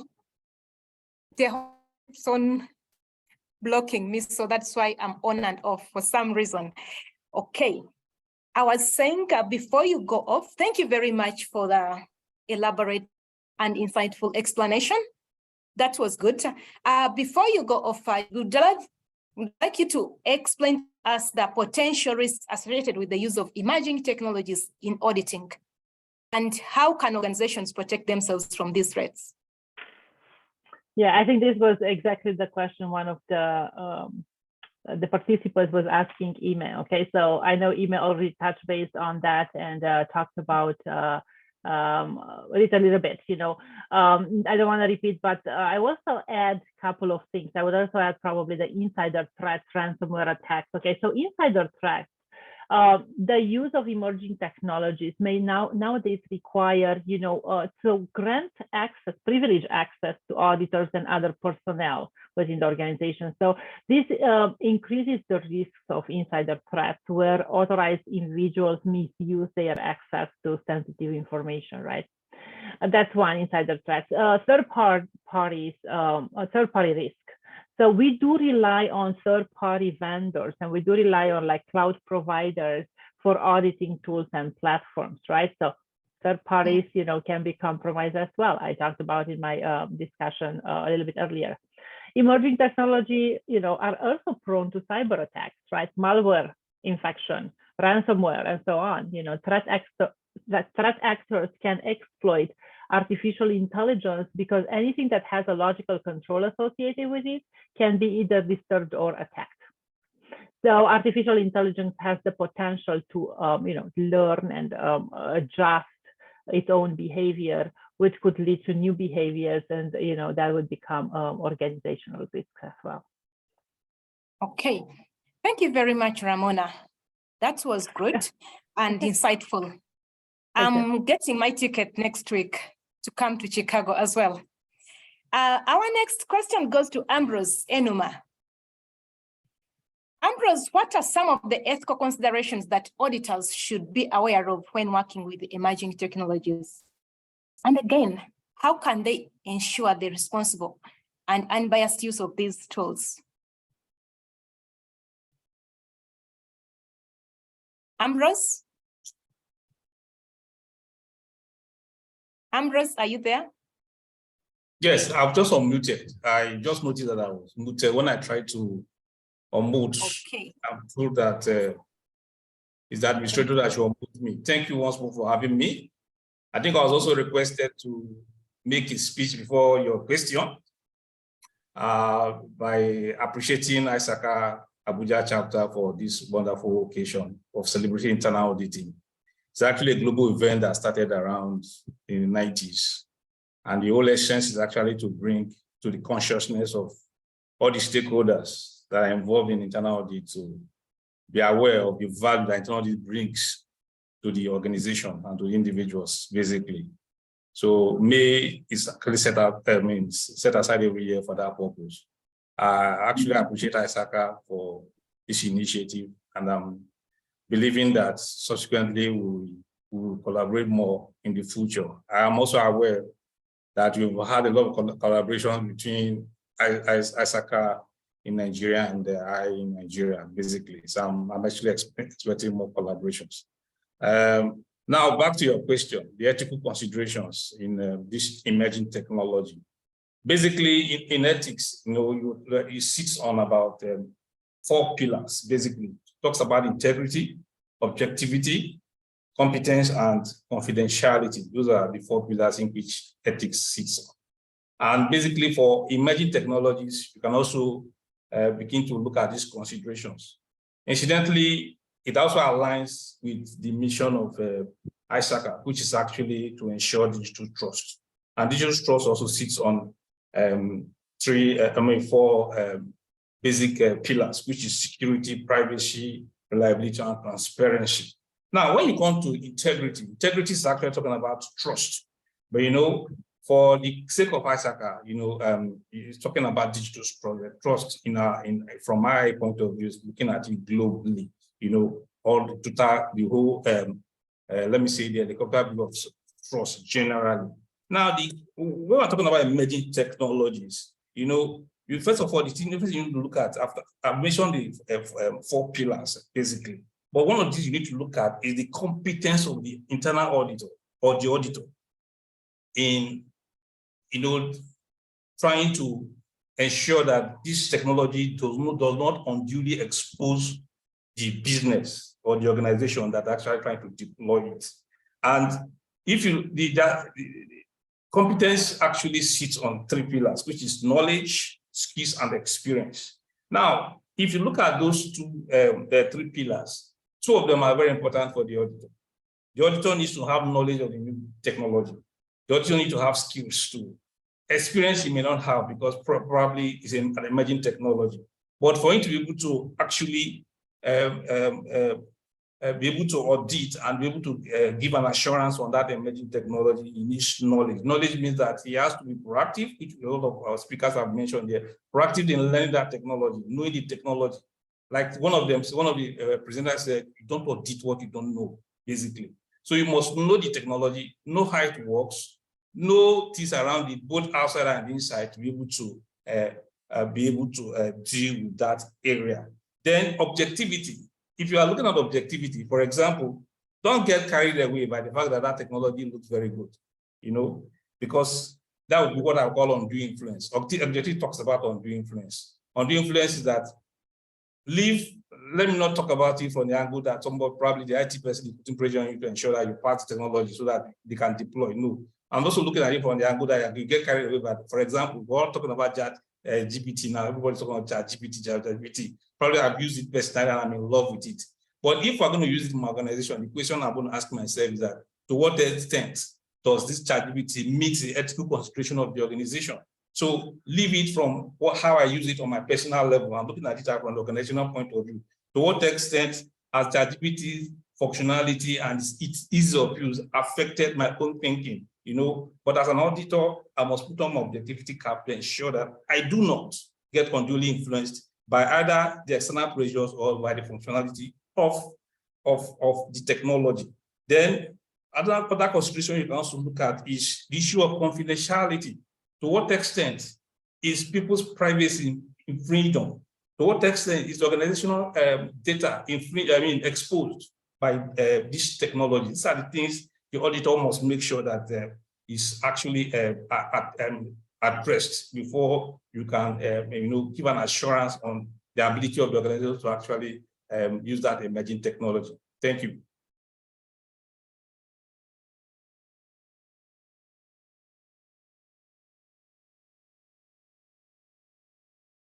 Can you hear me? Yes, I can hear you. I can hear you. I can hear you. Okay, thank you very much, Ambrose. Before I let you go, we just have another question for you. As emerging technologies continue to evolve rapidly, how can auditors stay updated and keep with the latest advancements and best practices in that field? This question has actually been touched severally, but I look at it from 3 levels, basically. Please? Look at it one from the organizational level, look at it from the department level and individual level. These are the 3 levels I'm going to look at this, how to keep abreast with the emerging technology. Organizationally, the organization should appreciate the fact that the value of internal auditing as a value adding unit in the organization. And to add to that, they should also appreciate the fact that there will be emerging technology and there's need to upskill its members. And for you to do that, there has to be a budget for upskilling, that's training budgets and all that. That's at the organizational level. Then at internal audit level, that's the departmental level of the internal audit. The department must keep pace with technology in terms of 2 ways. Keep pace with technology with the IT units that probably are going to deploy that technology. They must keep pace with them. First of all, I've just completed a program in Afia in Ghana, and we're talking about the same thing. And one of the things one of the panelists said was that you need to find out what is IT doing, keep pace with them. What is their plan? Because you don't just deploy technology without having plan. One of the things I know is that even the IT department, they don't just understand this technology like that. They also go and train. When they are training to deploy, you should go and train to learn that technology. So you learn together. So when they are going, go with them. Then second, even if you know that your organization is actually going to deploy, that is what they intend to deploy in that maybe their short, medium term, and their long-term plan. But you should also not lose sight of the technology around your environment, because the technology will come to haunt you. So you should also be the one to advise that, this technology is coming up. What is the organization trying to do about it to actually deploy, so that you can also be part of it? So you keep pace with the IT unit plans, and you also keep pace with the environment. That is at the internal audit level. Then at an individual level, your certification, maybe your CISA, your CIA is just the entry level. It's just the entry level certification. It just makes you know that, okay, you are good enough, but you have to keep learning, keep on learning, and keep relearning. You must keep pace all the time. If you don't do 3 of these things, I'm afraid you might be left behind. Thank you. Thank you very much, Ambrose. Learning and unlearning. But if you think you know, you're not ready to learn, remain behind. Thank you very much, Ambrose, for that enlightenment. Our last panelist is Ime Udoko. These days, an internal auditor, and you're not talking about data analytics, then there's a problem. Now, Ime, with increasing reliance on data analytics in auditing, how can auditors ensure the accuracy, completeness, and integrity of the data they use, particularly when dealing with large data, multiple sources? And again, how can auditors effectively evaluate the effectiveness and reliability of automated auditing tools and algorithms, particularly when they are complex and proprietary in nature? Those are 2 questions. You can just speak to them. Over to you, May. Yeah, thank you very much, Rita. And thank you, other panel members, because I know quite a number of us have actually spoken to these questions as well. The first consideration we should have is that who owns the data? And that data actually belongs to the organization first. So because the data belongs to the organization and the auditor is just a subset of the organization, the audit function. So I think the #1 responsibility, just like what Ambrose alluded to in his response to the question that was asked to him, the onus actually lies first with the organization to ensure that they wrap adequate governance around the data that is being generated in their organization. With that in place, the auditor can now focus at ensuring, I think I provided an answer, something very similar, that the integrity of the data source, that's very, very key. And I think this depends more on the governance around data in the organization. So if the data source is clean and is continuously tested using various methodologies to ensure that the data provided is clean. And I think that is one way. So there should be continuous monitoring of the data sources. There should be governance, and they should also employ or deploy certain technologies, like we spoke about AI and machine learning, which Ramona actually alluded to, the capability of this to help the audit function, especially in identifying anomalies in data, in identifying data that are not clean. So I think with this in place, the auditor would be able to, provide the necessary assurance that the data he is working with, they are clean. On the second question, I will put it this way, that continuous testing is controlled testing is very, very important, because when you have your data sources subjected to controlled testing, where you know what the output is, you now say, okay, this technology generates this data for me. Let me ensure, put this test, which of course, you know the result, how the result would be. So with control testing in place, the auditor could really, be very, very sure that these emerging technologies are providing the right support or assurance that is required by them. So I wouldn't want to, dwell so much on this, because I know the panelists have actually made quite a sizable contribution, significant contributions on this.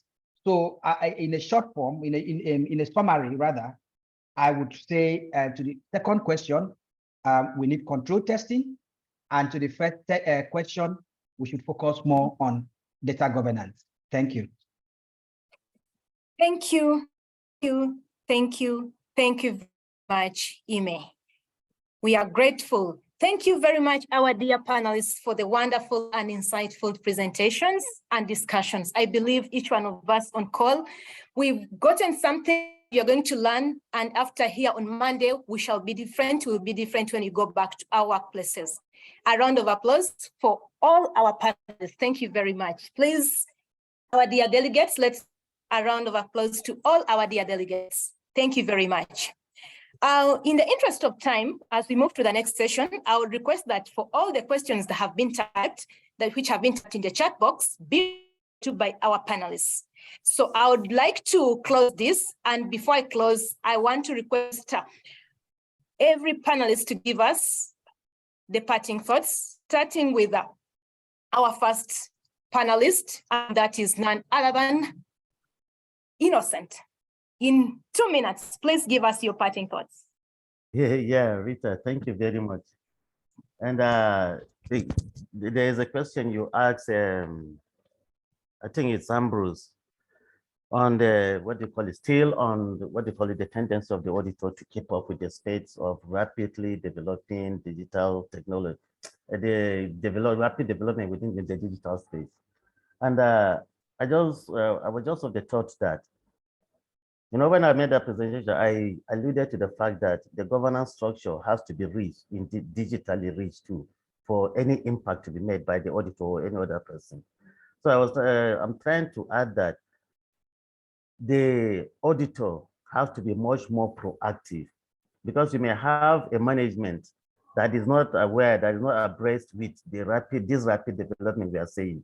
So the auditor has to be much more proactive in even exciting the management, so that they get the hang of what is available within the digital space, how we can aid their business processes, how we will aid the achievement of their overall objectives at the end of it all. And I also, I'm not sure, this is the first time I'm attending this, and I felt it's a very good forum. Maybe something could come out of this, so that into the, what do you call it, the collaboration I talked about may come. You know, we have experts here. So interdisciplinary collaboration is needed for the successful conduct of audits going forward in view of these very fast, very supersonic speed of development in the digital space. You cannot have framework being developed to keep up with the space. You'd have this framework today, within the next 3 months, there's an improvement within that same line. And then that framework is likely not to be applicable again. It changes. Standards don't come easily like that. So as you are able, you have the right criteria to do your audits. So it's very, very important to have this collaboration. As the knowledge drops, you know, we share it, we get the understanding, and then maybe you can initiate even the development of a policy within your own organization or a framework internationally or a standards too. And once more, thank you very much, Mr. President, for bringing us non-IT auditors, non-internal IT auditors into this. And my president is Mr. Emmanuel Omoke. And Rita, thank you very much. Thank you very much, I'm Innocent. very happy for having Thank been you here. very much. You. Yeah. Thank you. Thank you. So can you hear parting thoughts from Kenneth? Yes. Yeah, so I think it was Ambrose who mentioned confidentiality, integrity, and availability. So I think, you know, notwithstanding complexities around emerging technologies, we should always go back to our principles when it comes to auditing anything. And if you go back to your principles, then, you know, you will be able to achieve what your objectives are. So, you know, there was a lot of value in terms of the session, and thank you to everybody who stayed late and enjoyed the discussion. And hopefully you would have benefited from the insights provided. I would like to just, you know, thank the organizers and for a very well organized event. And we look forward to more events such like this one, where we collaborate and have open discussions about things that are affecting us so that we can all learn and grow together. Thank you very much. Thank you very much, Paliam. That's great. Rita is not with us. She dropped off. She had another meeting, so she won't be able to speak to us. Right now, we have our own Ramona. You know, Ramona and Veronica are members of One Intake. So am I. That's why I'm calling them my own or our own, for that matter. So Ramona, please. Yeah, sure. As we come to the end. Yes, absolutely. So thank you. First of all, thank you for you know, inviting me, for giving this opportunity to know you all and to learn from all of you, from all these amazing professionals that you had lined up for this half-day conference. And somebody was mentioning that needs to be like, this should be like an annual thing for you guys to going forward. And I would applaud that and I will support that. So think about it, give it a thought. Yeah, just as a closing remark here, you know, I just want to reiterate the importance of working together, right? So, and we talked about all these technologies, we talked about all these amazing things that are happening nowadays in the world that are impacting our work and our personal lives as well, right? And also the fact that we want to learn about all this and we want to know all this technologies going on, but we don't need to be experts on everything, right? An auditor doesn't really need to be an expert on. It's great if you have time and you can embrace all this technology and you have all these skills. It's phenomenal, but it shouldn't be something to scare you, right? It shouldn't be something to be like, oh my God, I need to learn about the blockchain. I need to learn about like this machine learning. It should be something that is embraced, right? It should be something that, you know, we all get through collaboration. And somebody was mentioning in the chat as well that, you know, some companies don't really have the budget to upskill people, to train people. And it's sometimes hard to, you know, kind of go behind and support the budget for auditors to train them in blockchain, let's say. I'm just giving this example, right? So for that reason, we do have cybersecurity professionals. Let them do their job, right? It's cybersecurity. They are, you know, they have their skills. Also, go through these channels of collaboration, go through these channels of knowledge sharing and learn from them. You know, they can learn from you, we can learn from them. And, you know, at the end of the day, you know, I'm getting to the same point that I started, you know, collaboration, it is key in this today's threat landscape and in the world nowadays. Again, you know, thank you very much for all the time.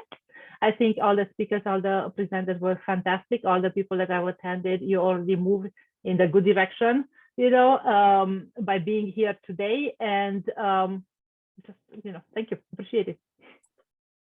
Very much, Ramona, for the insightful presentation and for allowing once again to be with us. We are grateful, and we will have you more in case we have such arrangements. Please don't hesitate to join us.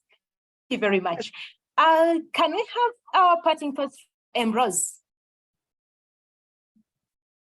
Okay. Ambrose, are you there? Can you hear me? Yes, I can hear you loud and clear. Okay, we can see my video, right? Please. Okay, my parting shot is actually more of advice, to practitioners and including myself. First of all, I'm going to, for all of us that have enjoyed these wonderful presentations from different professionals. In case you've actually qualified, either in ISACA, you've qualified CIA, ICA, whatever it is, and you have thrown away your books, or thrown away your reading desk. You may have thrown away the books, but don't throw away the reading desk. Go back, toss them, make sure that you have to keep upskilling by getting, abreast with latest information and technology. That is for one. Two, for the internal audit awareness month, actually, if you look at the history of internal audit awareness month, it's actually designed for awareness by the auditors to key stakeholders. For example, I would describe what we just had as an intra-awareness, skill upskilling program. But I'm asking everyone under the sound of my voice this evening, or wherever you are, morning, afternoon, wherever part of the world you are, not to limit it to just upskilling, intra-skilling, that is developing yourself within your other the same profession, but also go ahead to also let other key stakeholders, the auditees and management, be aware of the value that auditing brings to the table. It's important. That's actually the main objective of internal audit awareness, not just to upskill ourselves. So please go out there the remaining few days, maybe Monday, Tuesday, try and make sure that you do things that will bring the value of internal auditing, to the awareness of other stakeholders apart from yourself. Thank you very much.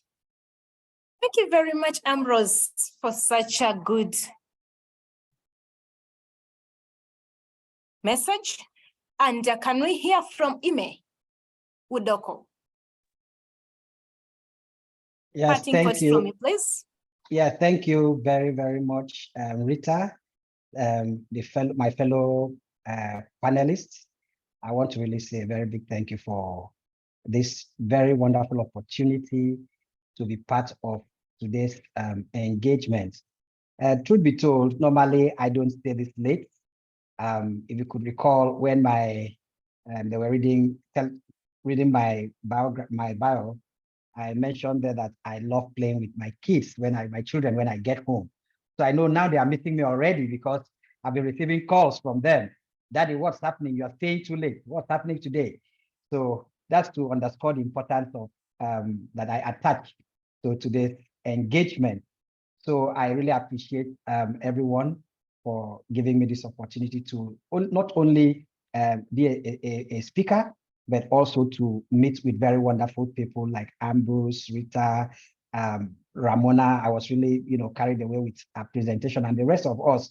So thank you so much. Now, as a parting word, I just want to reiterate what I said in my presentation, that emerging technologies as we have it today present a lot of challenges as well as opportunities for the auditors.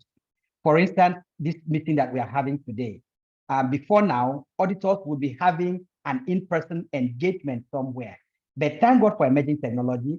Today, we are able to have meetings across borders, meeting with people virtually with less cost to the business. So I think emerging technology is doing so well for us as auditors. It enables us to collaborate virtually and get value from this collaboration. And at the same time, I would encourage us as auditors not to forget that we need to adopt. We need to develop strategies. We'll be talking about acquiring new skills. New skills does not necessarily mean skills around technology. We need to acquire skills on interpersonal relationships. we've been talking about auditors being seen as policemen. I think that borders around interpersonal relationship. So we need to understand how to get in touch, communicate with our fellow staff or the people we are auditing. We need to know how to approach them to get the right responses from them. We need to understand the power of collaboration. So these are soft skills that the auditor needs to understand. We also need to change our mindset, somehow, so that if we change our mindset and we are open to these changes, I think it would go a long way to helping us, in achieving our objectives in a very, very easy way. So on this note, I want to say thank you once again. Rita, over to you. Thank you. Wow. Thank you very much, Ime. So ladies and gentlemen, we've come to the end of our panel discussion, and I would like to hand over to Davis. Over to you, Davis. Thank you very much. Okay, thank you so much, panelists, for that discussion. Collaboration. Like Veronica said, that is the new, edge. So I want to appreciate every one of us for attending. But meanwhile, before now, I already announced that we have on this call even our board of directors. And even now, I'm going to invite Pam Negro, who is the ISACA board chair. That's to underscore the importance of this, our engagement. Pam Negro, you are welcome to the program. Kindly say your few words. We thank you for taking time. She has been around since the beginning of the program up till now. Thank you so much. Thank you so much. Kindly give us some kind words. Thank you. Well, thank you for the opportunity to speak, and it's been a delightful conference. I've really enjoyed listening to everyone and learning from each of you. What I think my closing thoughts would be is that, technology like this really plays a role in facilitating our continuous learning. And I would love, as everyone's been saying, to see more of these kinds of courses, but also, or these kinds of conferences, but also you have things on the website from the IIA and from ISACA about webinars and ebooks and podcasts. So don't forget the other resources out there. But I think the other important thing is that it really goes beyond just this formal kind of professional development. You really need to kind of seek out challenges yourself. You need to be able to embrace that feedback. And really that cross collaboration is so important. And I've talked about this in other sessions, and we'll have a blog come out soon about it as well, is that, really bring people together and be that cross-functional leader in your organization to be able to help build out some of the, and put into action some of the things that you've learned today. So a little known secret is I am a member of the IIA and of ISACA, although ISACA is my primary focus. So I just wanted to share that little bit with you, but please understand that, we need to continue to foster this learning type of environment and these ongoing types of collaborations so that we can continue to empower our people and continue to drive innovation and move people forward. So thank you for an opportunity to speak and to say hello to everyone. I really appreciate it. And I look forward to seeing more things like this, and I wish everyone a delightful rest of your day. Thank you so much, Pam Negro. Really appreciate. We thank you so much for taking our time to attend. She's been around since the beginning. Like I said, that's to underscore the importance of this program, celebrating the International Audit Awareness Month. Thank you so much, everyone, for staying on the call. Before we close, I would just like to read some announcements. We have some events coming up. Thank you for the participants that have joined the call. This is an opportunity for us to also get to know about our activities in our chapters. In Abuja chapter, I will quickly say that, like we see being projected, there's an event coming up on the 30th of June, the annual conference for Abuja chapter, ISACA Abuja chapter. So be an early bird, take advantage of the prizes listed to participate in that conference theme, Digital Trust, the balance of governance, innovation, and sustainability. Okay. Then there is also another program from South Africa. That will be on the Thursday, 8th of June, 2023, titled The Cutting Edge Technology Unveiled. Cutting Edge Technology Unveiled is a free event. And is also approximately 2.4 CPE. It's an online event. So we'll be getting details of that later. As we can also see, let's participate. Okay, for South Africa, also ISACA South Africa, there's another program to be hosted by the Pretoria Regional Committee on the Wednesday, 14th June, 2023. It's also a Zoom event and free. So let's take advantage of that also. Okay, also for South Africa, another event on June 23rd, 2023, between 4:30 and 8:30, is a 2.4 CPE event also. Save the date. This one, yeah, save the date. Thank you. Okay, from Kampala, ISACA Kampala, Rita is from Kampala. We can see the advantage of collaboration. These are their upcoming events. As we can see, being projected from business continuity, in July 12th to data protection, 11th of August, to public sector digital trust workshop in August 24th to 25th, digital trust executive breakfast in September, annual East Africa conference, that's on 27th to 29th September. That will be hybrid event. The community day, of course, for all of us in ISACA, October 7th, COVID 2019 implementation training workshop in October also, and lastly for Kampala chapter, cybersecurity training in November. Thank you. Okay, so that will be all for announcements. We have call for speakers also from my Abuja chapter regarding the conference coming up in June. So that's call for speakers. Take advantage of that for your speaking engagement.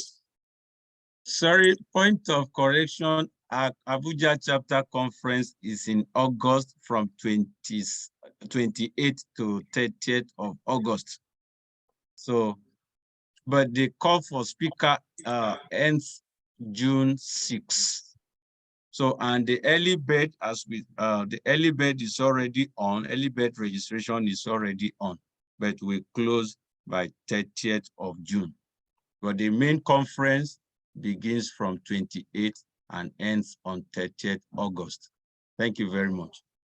Thank you so much, Jerry, for that correction. And for more information, you can visit our website, isacaabuja.org. Thank you very much. Yes, and you also see a lot of postings on our LinkedIn, on a social media platform for ISACA Abuja chapter. Okay, that will be all for announcement. At this time, I would like to invite one of our colleagues from Kenya chapter, Faith Katua. Are you on the call to help us give the closing vote of thanks? Thank you. Thank you, Wole. Thank you, everyone, for keeping it here. I really appreciate each and every one of us. And mine is just to give a vote of thanks. My name is Faith Katua from ISACA Kenya chapter. I'm the advocacy director. And I would also like to recognize my CEO, Preston Odera. Thank you for joining in, and also the ISACA Kenya chapter members and the rest. So first, I would like to appreciate our speakers for taking your time preparing to come and share the wide knowledge that you've shared with us, starting with Ramona, sharing on the imperative of trust between internal audit and cybersecurity. We don't take it for granted, and we really appreciate you for taking your time to come and share that knowledge with us. Secondly, I would like to appreciate our second speaker, Ime Udoko, on taking us through the auditing and emerging technology. We really have learned a lot, and we don't take that for granted, and kindly receive our appreciation. And then I would also like to appreciate our panelists, starting with Veronica Rose. Thank you so much, Veronica, for the wide knowledge that you've shared with us. Ambrose Enuma, we don't take it for granted, and also for representing IIA. Thank you so much for creating time. Innocent Pani, Kenneth Paliam, all the way from South Africa, we thank you. We thank you for the great panel discussion that you've had with us. And we've really learned a lot on auditing and emerging tech. And thank you for taking your time to be our panelists. On to our moderators, you've done a great job, and we would really like to appreciate you. Wale, Rita, Pascaline, and Emmanuel, thank you so much for taking time and also taking us through this wonderful session. It's been 3 hours, you kept it here, and you've really done a wonderful job. To all the participating chapters, we really appreciate you. ISACA Abuja, Kenya, South Africa, Rwanda, Kampala, Sri Lanka, Accra, Harare, Port Harcourt, Ibadan, Lagos, and Chicago. Thank you so much. All the ISACA Global representatives led by our chair, board chair, our Pam Negro, thank you so much for taking time. You've been with us for more than 3 hours, and we don't take that for granted, and we really appreciate you. All the IIA participating chapters, those who have not been recognized, thank you so much, feel appreciated, and thank you for taking time. And also would like to recognize IIA Rwanda, read by Richard, and IIA Nigeria, Ambrose. Thank you for representing those 2 chapters. Boston Experience as testimonials, thank you so much, Sandra, Lakmal, and Drusilla, for taking your time. To the organizers, the ones behind the scenes, Jerry, Martins, and the team, thank you so much for the good job that you've done. And all the participants, lastly, we really appreciate you. Thank you for keeping it here. We don't take that for granted. You made this webinar a success. And thank you so much for gracing this occasion and being our audience for the 3 hours. I really appreciate you all, and back to you, Wale. Thank you. Thank you so much, Faith. Jerry, any final thoughts on how to get CP and all that before we wrap up in 2 minutes? Any final thoughts? Yeah. So if you did register with the email you sign up on ISACA portal with, and you indeed put your ID, then you should be able to get the CP hours by next week. But perhaps you have an issue. If you don't get your CP on your portal by next week, you can contact us, admin@isacaabuja.org, or you can contact your chapter leader. Certainly, they will get back to us and we will resolve it. Thank you very much. Okay, so Emmanuel, any final thoughts?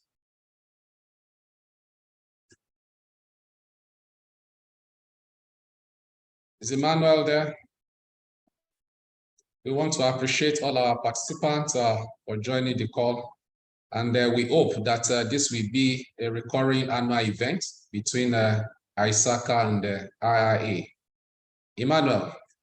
Wow, thank you so much, Mr. Wale. Thank you so much for everybody that has taken his time to be on this call. It has been a very, very wonderful experience for me. And like the new catch for me today is collaboration is the edge, is the competition. Now we need to, nobody is an island, nobody has it all, and nobody is an island. We need more of this collaboration. Hopefully we will get it better. And I want to really appreciate and apologize for extending. You can see it was so fun and so interesting and enriching that we even overshoot our time. Once again, I really want to appreciate all the moderators, all the people that volunteered to make this event a success. Thank you so much. And all the chapter presidents, ISACA Global, for their support and encouragement, IIA for coming on board despite the short notice, despite the fact that I already have another engagement in Ghana. They still took out their time to participate fully. And we hope to have more of this collaboration and engagement frequently. Thank you once again. And at this note, I want to say good night all and hope to see you all. Thank you so much. Good night. Thank you, Rita. Thank you, Emmanuel. Pascaline. Thank you, Ollie. Thank you, Pascaline. Thank you so everyone. much. Thank you very much. Thank you so much, everyone. See you. Thank you. See you next time. Thank you. Bye-bye. Bye. Bye. Thank you. The world has become so important.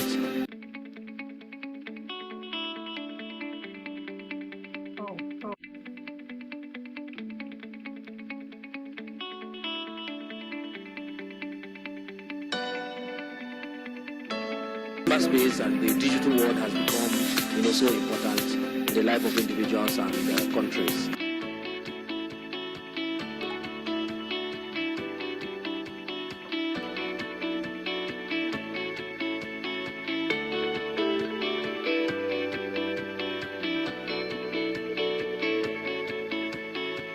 How do we solve a problem? We don't solve the problem of liquidity in the country. And how do we raise liquidity? Is to actually create a board or some form of framework that encourages technology investment in the country. In the industry.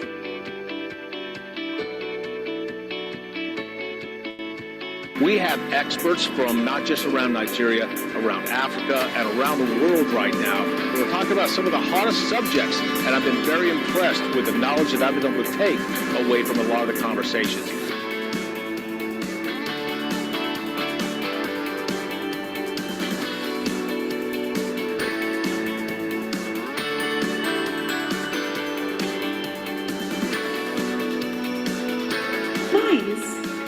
Replacing collecting salary with empowerment. Big mistake. The best way you can empower your child, and always think about it, is to give your child education. I wasn't supposed to be here, but I was invited and I came over here, and trust me, I came yesterday and I'm here again today because what I heard yesterday, man, I needed to hear what they have to say today again.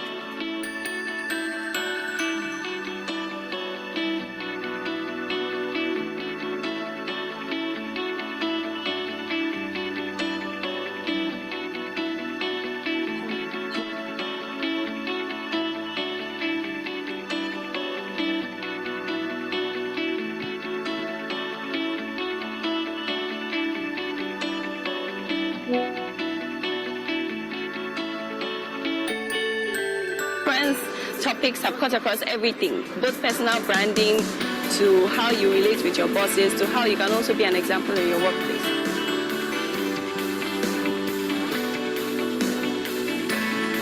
Thank you everyone for attending Anchor 2022. It's just the best.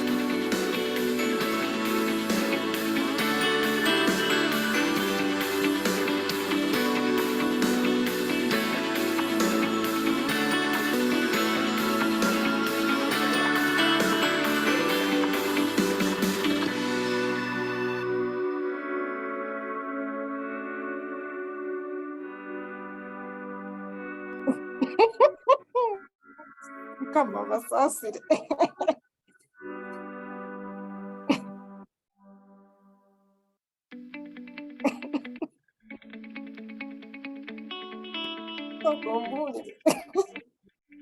Well, Rita, you are laughing. Hello, Rita. Cyberspace and the digital world has become, so important in the life of individuals and countries.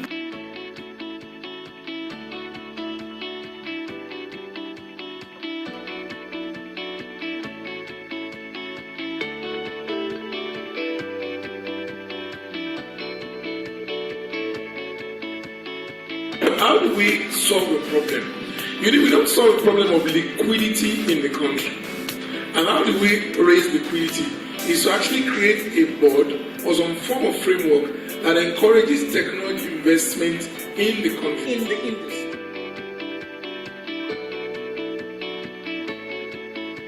We have experts from not just around Nigeria, around Africa, and around the world right now. We're talking about some of the hottest subjects, and I've been very impressed with the knowledge that I've been able to take away from a lot of the conversations.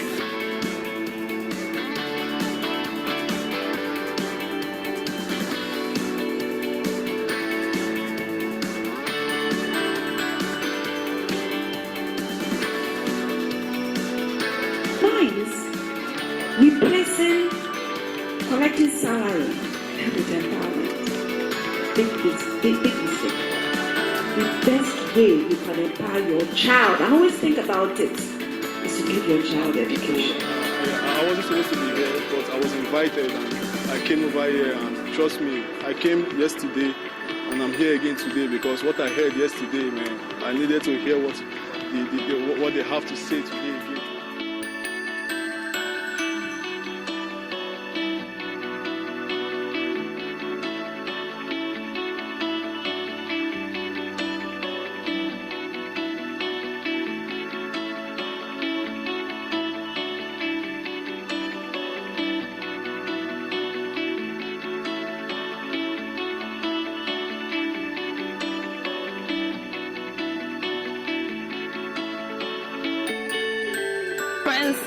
topics have cut across everything, both personal branding to how you relate with your bosses, to how you can also be an example in your workplace.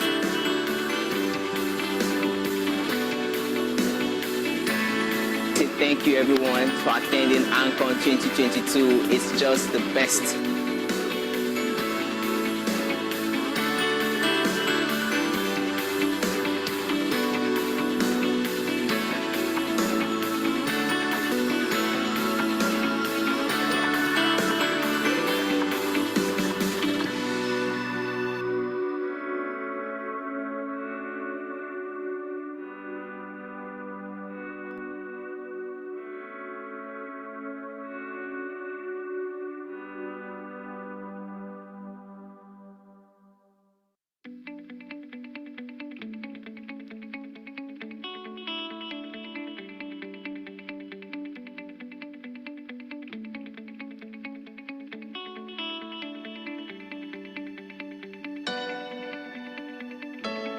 Space and the digital world has become, so important in the life of individuals and countries.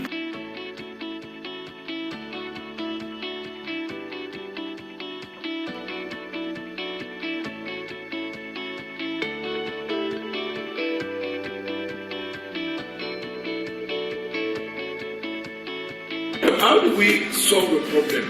We don't solve the problem of liquidity in the country. And how do we raise liquidity? Is to actually create a board or some form of framework that encourages technology investment in the country, in the industry.